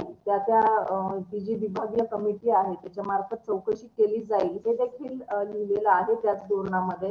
त्यामुळं डायरेक्टली कन्फ्युजन्सला आपण न जाता की असं काही मिसहॅप झालं की डायरेक्ट आयोजकांना दोषी धरलं जाईल असं न समजता, पण आयोजकांनी जास्तीत जास्त खबरदारी घ्यावी, खबरदारीच्या उपाययोजना घ्याव्यात. आणि जर असं काही वाटत असेल तर मग अशा लोकांना न्यायचं की नाही जिथे अशा पद्धतीचं जीवाला धोका उत्पन्न होऊ शकेल हे ठरवणं, या दृष्टीनं तो मला वाटतं पॉइंट टाकलेला आहे. आणि तो पॉझिटिव्हली घेतला पाहिजे. धोरणातली कुठलीही गोष्ट जी आहे ती पॉझिटिव्हली घेतली पाहिजे असं मला वाटतं. वसंत तुम्हाला काय बोलायचंय? हे बंद आहे, आवाज येत नाहीये, म्यूट आहात. हॅलो, या बाबतीत एक येतो आवाज येतो. नाही, सुप्रिया मॅडमनी आता सांगितलं त्याप्रमाणे तो सगळ्याच हा मुद्दा पॉझिटिव्हली घेणं गरजेचं आहे. हे जितकं खरं आहे तितकंच आता ऐकताना ते वाटतं ही वस्तुस्थिती आहे आणि त्या संदर्भात मला वाटतं ते सौम्य करणं गरजेचं आहे. परंतु याच्या सोबत दुसरा महत्वाचा मुद्दा आहे की या प्रकरणासंदर्भात चौकशी होणार आहे आणि ती चौकशी या क्षेत्रातली तज्ज्ञ मंडळी असणाऱ्या समितीच्या मार्फत होणार आहे. त्यामुळे असं होणार नाही की दोष कोणाचा तर याच अमक्या माणसाचा आणि कुणीतरी एखाद्या व्यक्तीने गाढवपणा केलेला असेल तर त्याचा दोष आयोजकांवरती आणण्या इतपत मला वाटतं तज्ज्ञ नक्कीच शहाणे आहेत त्या बाबतीत. त्यामुळे हे याची छाननी होऊन याची शहानिशा होऊन मग त्याकडे जाणार आहे. परंतु मला वाटतं म्हणजे हे धोरण नसताना देखील कुठे जर अपघात झाला आणि जर त्याच्यामध्ये माणूस गदावला तर पोलीस शेवटी काय करतात, कोर्टाकडे गेल्यानंतर यातल्या एक्सपर्ट्सना काही ठिकाणी बोलवून त्यांचा सल्ला घेण्यात आलेला की बाबांनो तुम्हाला काय वाटतं काय झालं. परंतु म्हणून त्याचा दुसरा टोकाचा अर्थ घेतला जाऊ नये की निष्काळजीपणा करण्यासाठी किंवा कमी दर्जाच्या गोष्टी करण्यासाठी आपल्याला लायसन्स आहे किंवा स्वातंत्र्य आहे. हा टाईट रोप वॉक असणार आहे. परंतु त्याच्यामध्ये ते जितकं जागरूकपणे केलं जाईल दोन्ही ठिकाणांहून मंत्रालयाकडून त्याचबरोबर साहसी क्षेत्राकडून. पण या गोष्टींसाठी आपण जितकं सजग असणार आहोत, साहसी क्षेत्रात काम करणारी मंडळी, तज्ज्ञ असणारी मंडळी, अनुभवी असणारी मंडळी, तेवढं या गोष्टींवरती नियंत्रण आणि माझ्या मते त्या संदर्भातलं जे काही जागरूकता आहे ती जिवंत राहणार आहे. नाहीतर म्हणजे नियम घेऊन त्याला मनुष्यवधाचा गुन्हा म्हणजे माझा जीव दडपतो. मी जर ऑर्गनायझर असेल तर तिथे काही प्रमाणात सौम्यता आणणं गरजेचं आहे. परंतु त्याचबरोबर नियम असणंही गरजेचं आहे. कारण नाहीतर तुम्ही या काही करा आणि काही झालं तर आमचा म्हणजे ते बऱ्याच वेळेला स्मॉल टाईप मधले वाक्य असतात ना की आमची जबाबदारी नाही, तर नाही इथे. कारण मला वाटतं या शासकीय धोरणासंदर्भात साहसी पर्यटन उपक्रमासंदर्भात मला वाटतं एक पायाभूत तत्व आहे आणि ते आपण विसरता कामा नये. जिथे कुठे एखादा ऑर्गनायझर, एखादा आयोजक, एखादा ग्रुप अननुभवी माणसांचा, कमी अनुभवी माणसांचा बरोबर घेऊन जातो तिथे त्यांच्या सुरक्षिततेची, ग्रुपच्या सुरक्षिततेची जबाबदारी ही आयोजकांवर येते. त्याला जबाबदारीचं हस्तांतरण असं म्हणतात. आणि ते जिथे जिथे घडतंय तिथे तिथे हे उपक्रम धोरण लागू होणार आहे आणि त्यासाठी नियमावली असणं आणि त्यासाठी म्हणजे केवळ सवलती किंवा अमुक तमुक असणे याच्या पलीकडे जाऊन ही जबाबदारी कुठेतरी आज टाकता येणं खूप अवघड आहे. म्हणजे मी एक उदाहरण घेऊन सांगतो. सोशल मीडियावरती किंवा याच्यावरती फेसबुकवरती जाहीर होणारे उपक्रम नक्की कोण माणूस आहे ते देखील कळत नाही. आणि समजा काही गडबड झाली तर कुणाला धरायचं, कुणाला विचारायचं की बाबा रे नक्की काय झालं. तर मला वाटतं या धोरणाने फार महत्वाची गोष्ट घडणार आहे. मग आपण प्रशिक्षण संस्थांच्या संदर्भात बोलतो, परंतु हे उपक्रम आयोजक जे आहेत ती मी थोडासा अभ्यास केलेला आहे. 8 ते 10,000 ही संख्या जमिनीवर उपक्रम आयोजन करण्याची आहे. आणि अनफॉर्च्युनेटली आता आकडा काहीतरी फक्त 29 का 25 आहे. 29. तर मला वाटतं हे पुढच्या 6 महिन्यात पर्यटन मंत्रालयाला खरोखरच दणदणीत तयारी करायला लागणार आहे एवढे ऍप्लिकेशन रिसीव्ह करण्यासाठी. पण हे जेव्हा घडायला लागेल तेव्हा मला वाटतं त्या जबाबदारीची जाणीव जास्त प्रकर्षाने होईल. आजकाल कोणीही उठतो आणि 2 पैसे मिळतात म्हणून काहीतरी करायला निघतो, ही आजची वस्तुस्थिती आहे दुर्दैवाने. आणि त्याला कुठेतरी आळा घातला जाणं हे अत्यंत गरजेचं आहे. आणि ते अशा मार्गाने होऊ शकेल असं मला तरी विश्वास वाटतो. याच अनुषंगाने अजून एक प्रश्न आहे की ही नोंदणी जी आहे ती पर्यटन क्षेत्रामध्ये पैसे घेऊन किंवा त्याच्यापासून व्यवसाय म्हणून पाहणारे लोक हा एक प्रकार झाला, आणि आनंदासाठी गिर्यारोहण करणारा एक प्रकार झाला, किंवा फिरण्यासाठी जाणारे लोक. तर अशा दोन ज्या गटांमध्ये आहेत, तर मला असा प्रश्न आहे की आनंदासाठी जी लोक जातात की जे आपल्या मजा करता जातात, की जे खेळ म्हणून जातात, तर अशा लोकांना ही नोंदणी बंधनकारक का केली, कशा करता केली? मला ऍक्च्युली हा प्रश्न करमरकर मॅडमला विचारायचा आहे की जी लोक धोरण जे आहे त्याच्यात स्पष्ट आहे की आयोजक आणि जे भागधारक म्हणजे भाग घेणारे लोक आहेत ती विभागणी जिथे आहे, जे सुरुवातीलाच आपण बघितलं की हे कोणाला कंपल्सरी आहे. तर ही विभागणी जिथे जेव्हा असते, एखादा आयोजक असतो आणि एक मजेला म्हणून जाणारे असू देत किंवा थ्रिल म्हणून जाणारे असू देत, ते सोबत असतील, तर ही विभागणी जिथे आहे त्यांनाच हे कंपल्सरी आहे. आणि जे अनुभवी किंवा त्याच्यात काम करणारे आणि आयोजकांतर्फे न जाता स्वतःहून जाणारे जे लोक आहेत त्यांना ही नोंदणी बंधनकारक नाहीच आहे GR मध्ये. त्यामुळे तो मला वाटतं GR चा तो जो पोर्शन आहे तो स्पष्टपणे एकदा पुन्हा वाचावा, समजून घ्यावा असं मला तरी वाटतं. कारण जेव्हा तुम्ही आयोजक असता, लिमये साहेबांना बोलायचंय. नाही त्या एक मिनिट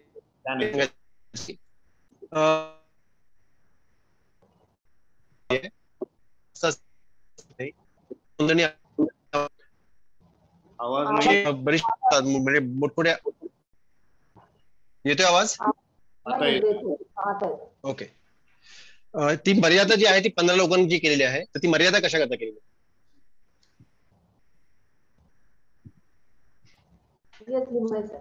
मी प्रयत्न करू. हो बोला. म्हणजे त्यातला जो 15 जणांचा गट हा जो काही आकडा आणि त्याच्या व्यतिरिक्त कमर्शियल असा एक शब्द देशमुख साहेब तुम्ही वापरलात, हा एक नवीन वाद आहे, आपण त्याकडे येऊया. महत्वाचा भाग असा आहे की 15 ही संख्या मॅनेजेबल संख्या. तुम्ही ग्रुप्स लीड करता आणि एखाद्या ग्रुपमध्ये कुठलाही ग्रुप असो तो स्वयं क्षमतेवर आणि स्वतःच्या जबाबदारीवर जरी बाहेर चाललेला असेल तरी 15 जण याच्यामध्ये समोरचा माणूस मागचा माणूस टेकचं उदाहरण घेतलं तर लक्ष राहू शकतं.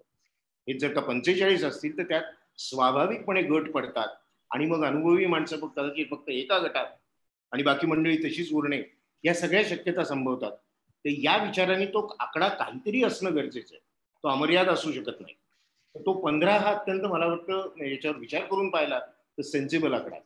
दुसरी महत्वाची गोष्ट अशी की मगाशी सुप्रिया मॅडमने जे सांगितलं की जिथे ही जबाबदारी क्लिअरली डिफाईन्ड आहे की आयोजक आणि सहभागी, तिथे मला वाटतं तुम्ही पैसे घेता नाही घेत, इथे सुरक्षितता हा मुद्दा पूर्णपणे याच्यापासून स्वतंत्र आहे. कमर्शियल किंवा नॉन कमर्शियल हा संबंधच तिथे येत नाही.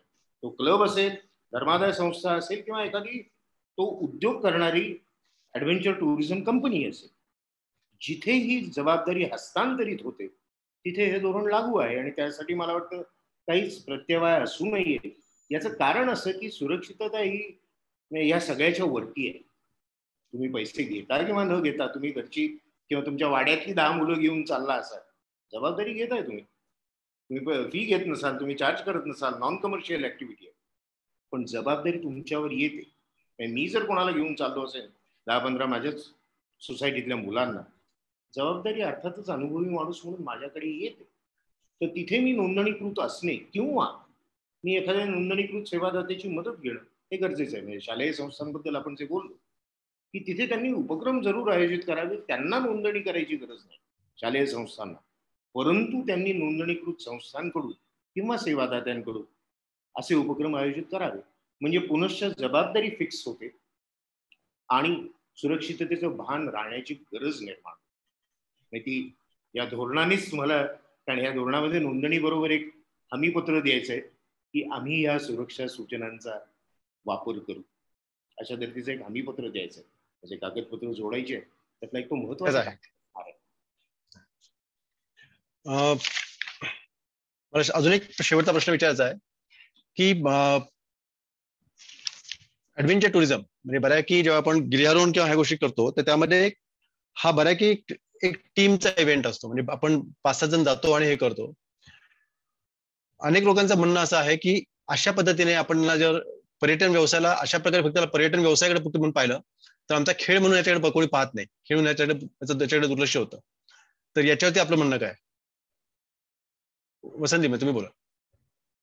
मला वाटतं एक साधी सोपी गोष्ट आहे, साहसी उपक्रम, जमिनीबद्दल बोलायचं झालं तर ट्रेकिंग किंवा पॅराग्लायडिंग, अशा गोष्टी जेव्हा लोकप्रिय व्हायला लागल्या तेव्हा त्याच्यात कमर्शियलिझम, उद्योग, त्याच्यामध्ये रोजगाराची संधी वगैरे या सगळ्या गोष्टी. आपण माझ्या मते तुम्ही जो काही काळ बोलताय तो क्लबचा जुना काळ आहे, ज्याच्यामध्ये ज्येष्ठ होते, नवे होते, परंतु त्यांची एक संस्कृती होती, सुरक्षिततेचं भान होतं. आज ज्या पद्धतीने म्हणजे चला पुढल्या विकेंडला कुठे अशा पद्धतीने गोष्टी ठरतात, तिथे कोण अनुभवी आहे, इक्विपमेंट बरोबर आहे का नाही, सुरक्षा सूचनांचा विचार केला गेलाय की नाही, या गोष्टींचा विचार न करता बहुतेक वेळेला गोष्टी आयोजित होतात. ते क्लब असतील या अशा धर्तीचे ऑपरेटर्स किंवा संस्था असतील, कोण करते याच्याशी फारसा मतलब नाही, परंतु ते बऱ्याच वेळेला असुरक्षित असतं.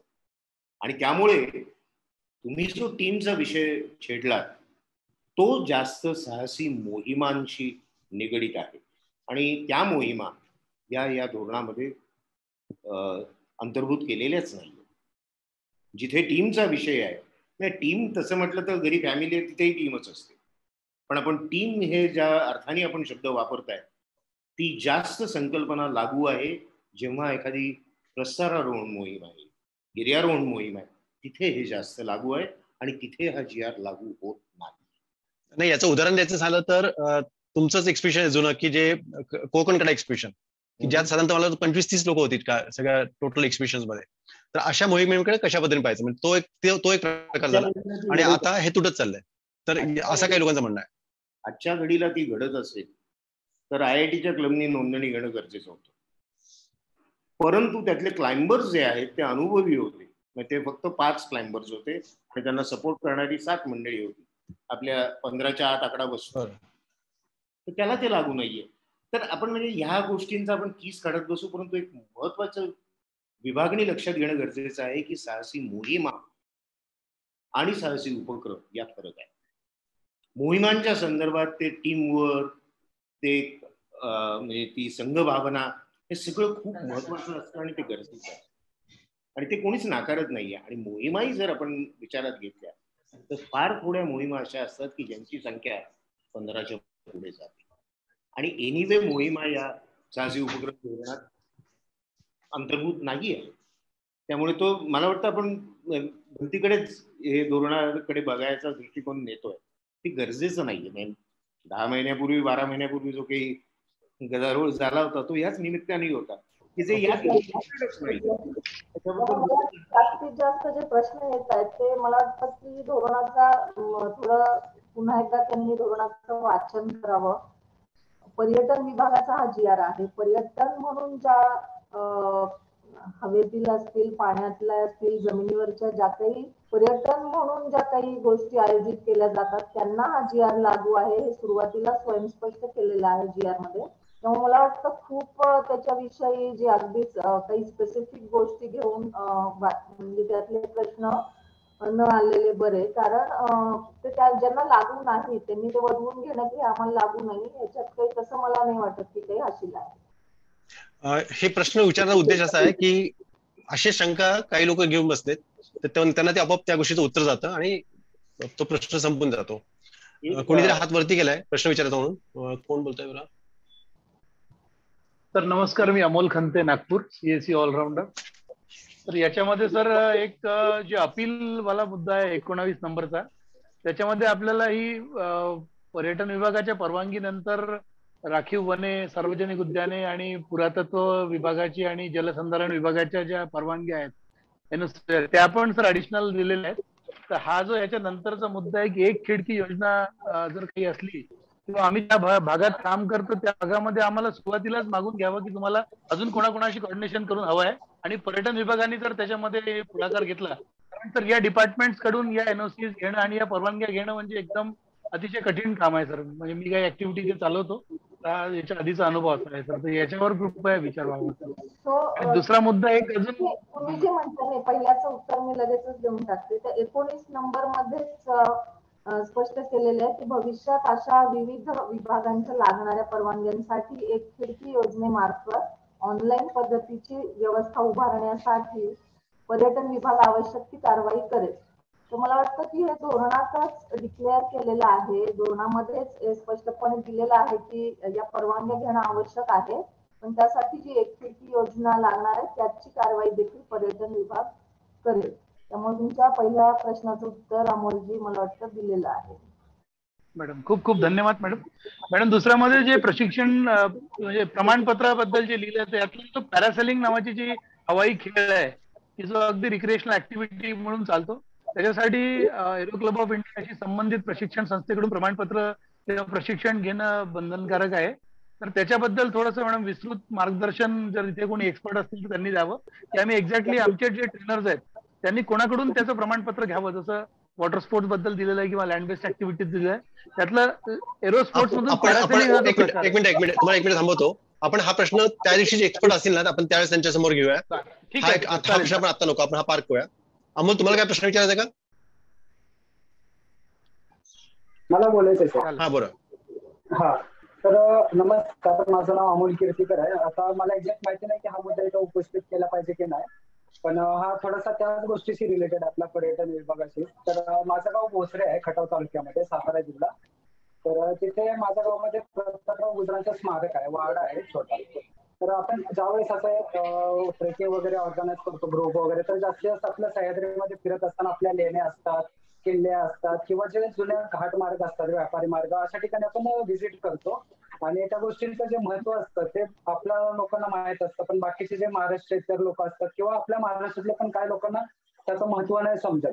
तर माझ्या गावामध्ये असा किस्सा झाला की लास्ट टाइम तिथे ती जमीन आहे ती आता खासगी मालकीची झाली. तिथं एका मुलाने ती भिंत जी होती जुनी वाड्याची ती भिंत पाडली, आणि तो जो वाडा आहे तो ब दर्जाचा आहे. महाराष्ट्र जो श्रेणी असते तर तो ब दर्जाचा आहे, म्हणजे खूप महत्वाचा आहे. तर ती पाडली. तर अशा गोष्टींना म्हणजे जेव्हा तुम्ही सुरक्षेच्या याने हे करता, लोकांना बंधनं घालता, तर त्याच गोष्टी तुम्ही तिथं काय करता त्या जागांना म्हणजे व्यवस्थित ठेवण्यासाठी, हा माझा मुद्दा आहे. हॅलो मॅडम काय सांगते? त्याशी संबंधित हा मुद्दा नाहीये तुमचा. आणि प्रत्येक जे जे काही ठिकाण असतं ते वेगवेगळ्या शासन संस्थेच्या अखत्यारीत येत असतं. जसं वाडे वगैरे असतील तर ASI किंवा तिथले लोकल बॉडीज असतात, त्यांच्या अखत्यारीत असतात, आणि त्यांनी त्याची सुरक्षा व्यवस्था घेणं आवश्यक असतं. आणि दुसरं म्हणजे आजचा जो आपला मुद्दा आहे त्याच्याशी रिलेटेड नाही, त्यामुळे तुम्ही स्वतंत्रपणे मेल पाठवावा याविषयी diopune@gmail.com. त्याच्यावर स्वतंत्रपणे आपण विचार करून तुम्हाला कळवलं जाईल की काय तिथे करू शकतो. धन्यवाद. ठीक आहे, चालेल, धन्यवाद. शेवटचे 2 प्रश्न आपण. विनायक, शेवटचा प्रश्न विचारा तुम्ही. विनायक, नमस्कार. मी विनायक आणि बेलोस्वामी, थोडक्यात विचारा पुण्यातून. जरा प्लीज. हो, अगदी थोडक्यात. फक्त मी एक Yes. प्रसंग सांगतो. जसं तुम्ही मगाशी म्हटला होता की गावकऱ्यांच्या ना नफा ना तोटा वगैरे वगैरे, आणि वसंत सरांनी एक उल्लेख केला होता की लोक काय करतात ऍक्च्युली मध्ये, काय होतंय. तो एक प्रसंग सांगतो आणि मग माझ्या 2 सूचना आहेत त्या सांगून मी संपवतो. पहिली गोष्ट म्हणजे आम्ही 3 तारखेला अंधारबनात गेलो होतो. अंधारबनात जाताना पिंपरी गाव लागतं. पिंपरी गाव जिथे संपतं आणि अंधारबन जिथे चालू होतं तिथे अक्षरशः गावकऱ्यांनी दोरी बांधून उभे राहिले होते, आणि गावातला माणूस नेलाच पाहिजे, त्याशिवाय इथून जायचंच नाही, अशी दादागिरी तिथे आमच्या बरोबर केली होती. आम्ही त्यांना नियमानुसार खूप गोष्टी विचारल्या. तिथे वनरक्षक जे होते, रावसाहेब म्हणून त्यांचं नाव आहे, रावसाहेब राठोड, पौडच्या वन विभागाच्या ऑफिसमध्ये असतात. ते सुद्धा तिथे उभे राहून त्यांच्या बरोबर नाही लोकल लोकांना रोजगार मिळाला पाहिजे वगैरे म्हणून त्यांची बाजू घेत होते. आणि 1000-1500 रुपये प्रत्येक ग्रुप कडून मागणं, त्यांच्याकडे प्रशिक्षण नसणं, फक्त आम्ही गावकऱ्यांचा ठराव आहे जिथे ग्रामपंचायतचा कुठलाही ठराव नसणं, वन विभाग त्यांच्या सोबत येऊन उभं राहणं, या सगळ्या गोष्टी आताही खूप चालू आहे. त्याच्यात कुठेही नोंदणी नाही, काही नाही. आम्ही प्रशिक्षण आहे का तुमच्याकडे, आयडी आहे का तुमच्याकडे, वन विभागाकडून असं आम्हाला सांगणार होणार आहे. म्हटलं नाही, आमच्या गावातून जात आहे, आमच्या जागेतून जात आहे, त्यामुळे तुम्हाला माणूस न्याय विषय लक्षात आला. तुमच्या सूचना सांगा. विषय लक्षात, आमच्या सूचना सांगा तुमच्या. सर आम्हाला तिथेच मी संपवतोय. मी संपवतोय. दुसरी गोष्ट की वन विभागाने तिथे 130 रुपये चार्जेस लावले, ज्याच्यात फक्त एक फिक्स रोप लावून ठेवलेला आहे ओढ्यांमध्ये, जोही आता निखळत चाललेला आहे. बऱ्याच ठिकाणी अँकर निघालेले आहेत त्याचे. तर 130 रुपये जर तुम्ही लोकांकडून घेताय तर मग गावकऱ्यांना वेगळे पैसे द्यायचे. मग जे लोक जेन्युइनली, माझी प्रायव्हेट लिमिटेड आहे, जे कमर्शियल नॉन कमर्शियल वगैरे तुम्ही जे म्हणताय, पण आम्ही सगळे कायदे पाळून जर सगळ्या गोष्टी करणार असू तर हा त्रास कधीपर्यंत सहन करायचा. एक. आणि माझ्या ज्या सूचना आहेत त्यापैकी पहिली सूचना अशी की ज्या नोंदणीकृत संस्था आहेत, जशी MTDC approved bread and breakfast वाले ची एक यादी असते MTDCच्या वेबसाईटला, तशी एक यादी, म्हणजे त्यांचे मानांकन 5 स्टार 4 स्टार 3 स्टार वगैरे जे काही होणार आहे ते पुढच्या गोष्टीत, पण यांची यादी कमीत कमी लवकरात लवकर ती MOTच्या वेबसाईटवर उपलब्ध असावी. एक. त्याचं कारण म्हणजे आम्हाला लोकांना सांगता येईल की आम्ही नोंदणीकृत आहोत आणि इथे इथे आमची नोंद आहे. दुसरी गोष्ट त्याचं ज्या लोकांनी तात्पुरती नोंदणी केली, मला माहित नाही किती लोकांनी केली, तोही आकडा कळला तर बरं होईल, पण त्यांना कधीपर्यंत कळणार आहे की यांची नोंदणी झालेली आहे सक्सेसफुली? म्हणजे कारण मी सबमिट केलाय अर्ज आणि मला त्याचं फायनल कधीपर्यंत कळणार आहे अप्रूव्ह झालंय नाही झालंय. आणि आणखी एक कारण याच्यासाठीच म्हणजे मला किमान एखादा लोगो वगैरे जो मोठीचा असेल की आम्ही नोंदणीकृत आहोत असं मिळावा, असं फक्त सांगायचं होतं. आणि तुम्ही शाळांच्या याच्यात तर नमूद केलंच की त्यांनी सुद्धा नोंदणीकृत संस्थांकडून सेवा घ्याव्यात, ते कुठेतरी नमूद असावं. आणि एक महत्वाचा मुद्दा, राज्याच्या बाहेरून ज्या संस्था ऑपरेट करतात त्यांनी इथे नोंदणी करावी. याच्यात जर शक्य असेल, मला माहित नाही कायदेशीर किती शक्य आहे, पण जर शक्य असेल तर जास्तीत जास्त लोकल संस्थांना प्राधान्य देण्यासाठी काय करता येईल एवढं फक्त करावं. एवढ्याच माझ्या सूचना आहेत. थँक्यू. आपल्याशी वेळ झाली, पण शेवटचा पण प्रश्न घेऊ आपण होता. तर आनंद बोलता, तुम्ही बोलून टाका.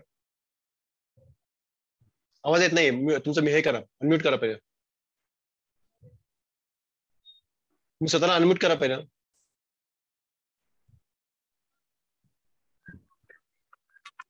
हॅलो, माझा आवाज येतो का? हो, येतो, बोला. मी आनंद हुले, मालवणहून. आमच्या इथे वॉटर स्पोर्ट्स मोठ्या प्रमाणात चालतं आणि कोणतेही नोंदणी न करता, सुरक्षेचे उपाय न करता वॉटर स्पोर्ट्स चालू असतं. तर याच्यावरती कारवाई कोणी करावी? मेरिटाईम बोर्ड म्हणतात आमचं नाहीये, तर कुठला खात आणि कुठला हुद्दा हे मला माहिती पाहिजे. धन्यवाद. मला वाटतं ज्या दिवशी वॉटर स्पोर्ट्सचा विषय आहे त्या दिवशी देशमुख साहेब यांचा विषय घ्यावा आणि स्पेसिफिकली दिलेलं आहे आपले जे या 16 पाणी GR सोबत जे 100 पाणी आपलं इतर प्रत्येक जो याच्या वाईज दिलेला आहे, म्हणजे डिटेलमध्ये अभ्यास करा. येस डिटेल आहे त्याच्यामध्ये प्रत्येक सुरक्षेचे उपाययोजना असतील किंवा कोण कारवाई करेल, विभागीय ही समिती कशी कारवाई करेल हे दिलेलं आहे. आणि त्यांचा स्पेसिफिक जो मुद्दा आहे तो ज्या दिवशी वॉटर स्पोर्ट्स आणि मॅडम त्याच्यामध्ये स्पष्ट नाहीये. बरं, मेरिटाईम बोर्ड घेणार की MTD? तुम्ही आता मला सांगू शकता का की बा त्याचा हुद्दा काय? एक मिनिट आपण हा मुद्दा घेऊया. वॉटर स्पोर्ट ज्या दिवशी आपण बोलणार आहोत त्या दिवशी आपण हा मुद्दा घेऊया आणि आपण डिटेलमध्ये बोलूया. चालेल. तेवढे फक्त तुम्ही त्या दिवशी, कारण तो जिया स्वतः कन्फ्युजिंग आहे. ठीक आहे, आपण घेऊया नंतर. धन्यवाद. ओके, धन्यवाद. रिमे, तुम्हाला काय बोलायचंय? मी 30 सेकंद किंवा 1 मिनिट घेईन. येस. मला वाटतं हे धोरण आता जेमतेम रांगायला लागले. यामध्ये बऱ्याच शासकीय व्यवस्थांचा सहभाग आहे, परंतु ऍक्टिव्ह सहभागाला थोडा वेळ द्यावा लागणार. उदाहरणार्थ गृह खाते आहे, मॅरिटाईम बोर्ड असेल, इरिगेशन डिपार्टमेंट असेल, फॉरेस्ट डिपार्टमेंट असेल, आणि म्हणजे बेलोसेंनी जी शंका उपस्थित केली आणि फॉरेस्ट आणि गावकरी असं काहीतरी करतायत, तर हे सगळं सुसूत्र व्हायला काही काळ द्यावा लागत आहे. आणि मला वाटतं थोडासा पेशन्सचा हा भाग आहे, थोडीशी सबुरीनं हे घ्यायला लागेल. याचं कारण असं आहे, आतापर्यंत काहीच नव्हतं. ज्या काही संस्था, ज्या काही शासकीय वेगवेगळे आर्म्स आहेत, ते आपला अधिकार तिथे सांगायला जर का आले, तर मला वाटतं पर्यटन मंत्रालयाकडून अशी एक अपेक्षा असणार आहे की यांचा एकत्रितपणे विचार केला जावा आणि त्या संस्थांनी, त्या शासकीय डिपार्टमेंट्सनी त्यामध्ये सहभाग घेऊन यावरती निर्णय घ्यावा. नाही तर गृह खातेवाले काहीतरी करतायत, वन विभागवाले काहीतरी करतायत, पर्यटन मंत्रालयाचं म्हणणं काहीतरी वेगळं आहे. आणि जर हे धोरण अंमलात येणार असेल तर पर्यटन मंत्रालयाने पुढाकार घेण्याची याच्यामध्ये खूप गरज आहे. आणि मला आशा आहे आणि खात्री आहे की याचा सविस्तर विचार होईल. परंतु त्याचबरोबर जे सगळे साहसी उपक्रम आयोजक आहेत त्यांना मला एक विनंती करावीशी वाटते की आपल्याला थोडा याला वेळ द्यावा लागेल. कारण आत्ता म्हणजे काय, ऑगस्टमध्ये हे डिक्लेअर झालंय, परंतु हे प्रत्यक्षात यायला काही कालावधी जायला लागेल आणि तोपर्यंत आपल्याला थोडीशी सबुरी ठेवावी लागेल. परंतु मला वाटतं की या ज्या काही सगळे मुद्दे आहेत आणि तक्रारी आहेत ते सर्व पर्यटन मंत्रालयाकडे पोचणं आणि जबाबदारीनिशी, म्हणजे जसं विनायक बोलेसांनी हे घडलेली घटना प्रत्यक्ष ते सांगतायत, ते एका पत्र स्वरूपात, मेल स्वरूपात मिनिस्ट्रीकडे जाणं खूप गरजेचं आहे. मी एक विनंती करेन की ती मेल महाएडव्हेंचर काउन्सिलला देखील पाठवावी पण त्याचा पाठपुरावा करता येईल. धन्यवाद. मित्रांनो, अजून बरेच लोकांचे बरेच प्रश्न आहेत, पण आपण आता थांबतोय. आज आपला पहिला दिवस आहे, आपल्याला अजून 8 दिवस आहेत. आपण याच्यामध्ये काही बऱ्याचशा गोष्टी आपण डिटेल बोलणार आहोत. याच्या सगळ्याचा एक विचार असा आहे की या गोष्टी लोकांसमोर समोर याव्यात आणि थोडंसं पारदर्शपणे लोकांना याचा संपूर्ण माहिती मिळावी. कारण बऱ्याचशा लोकांच्या शंका कुशंका असतात आणि त्याच्यावर फक्त एक खाजगी चर्चा होते, पण ते ऍक्च्युली काय आहे आणि कसं आहे ते समजून घेण्याची फार मोठी गरज होती. तर त्याच्याकरता हा प्रयत्न आहे आणि त्यामुळे याच्यामध्ये थोडंसं आपण जेवढं स्पष्ट बोलतोय त्याचा सगळ्यांना फायदा होतोय. आणि मला वाटतं की हा उपक्रम सगळ्यांना आवडला असेल. आजचा आपला पहिला दिवस होता आणि या उपक्रमात आपण सहभागी झाल्याबद्दल आपले सगळ्यांचे आभार. लिमये साहेब, आपण मुख्य असल्याबद्दल आपले आभार. करमरकर मॅडम आपले आभार. डॉक्टर धनंजय सावळकर नाही आता, पण त्यांचेही आभार. आणि मनोज, पुढचं आपल्याकडे. Sir thank you. खूप छान इंटरॅक्शन झालं, स्पष्टता होती, त्याच्यामुळे टोकदार होता. काही मंडळींना फक्त म्हणजे मला असं वाटतं इन कन्क्लुझिव्हली सांगताना की हे कसं चुकीचं आहे हे म्हणण्यापेक्षा हे कसं इम्प्लिमेंट करता येईल एकत्र येऊन याच्यावर जास्त फोकस असला तर ते गमतीचं आणि मजेचं काम होईल. त्याच्यावर आपला फोकस असू देऊ. सहभागी मंडळी आता आकडा जो आहे 78, 97 पर्यंत गेला होता. तर हीच लिंक सेम असणार आहे. त्याच्यामुळे आपण हीच लिंक पुढे 29 तारखेपर्यंत आपल्याकडे सेव्ह करून ठेवा आणि त्या विषयात आपल्याला इंटरेस्ट असेल तर आपण त्याच्यात जरूर सक्रिय सहभाग घ्यावा. सकारात्मक सहभागाचं नेहमी स्वागत आहे. आजचं सेशन करमरकर मॅडमच्या परवानगीने संपलं असं जाहीर करायला हरकत नाही. मॅडम, आपल्याला काय समराईज करायचं? नाही केलं म्हणून जी तुम्ही समराईज, आणि मला वाटतं पॉझिटिव्ह नोटवर सगळ्यांनी घ्यावं. हा GR जो आपण ऑगस्ट मध्ये, जसं लिमये साहेब आता म्हणले की ऑगस्ट मध्ये GR आहे, रांगतो आहे अजून, पण उंच भरारी घेईल नक्कीच छान.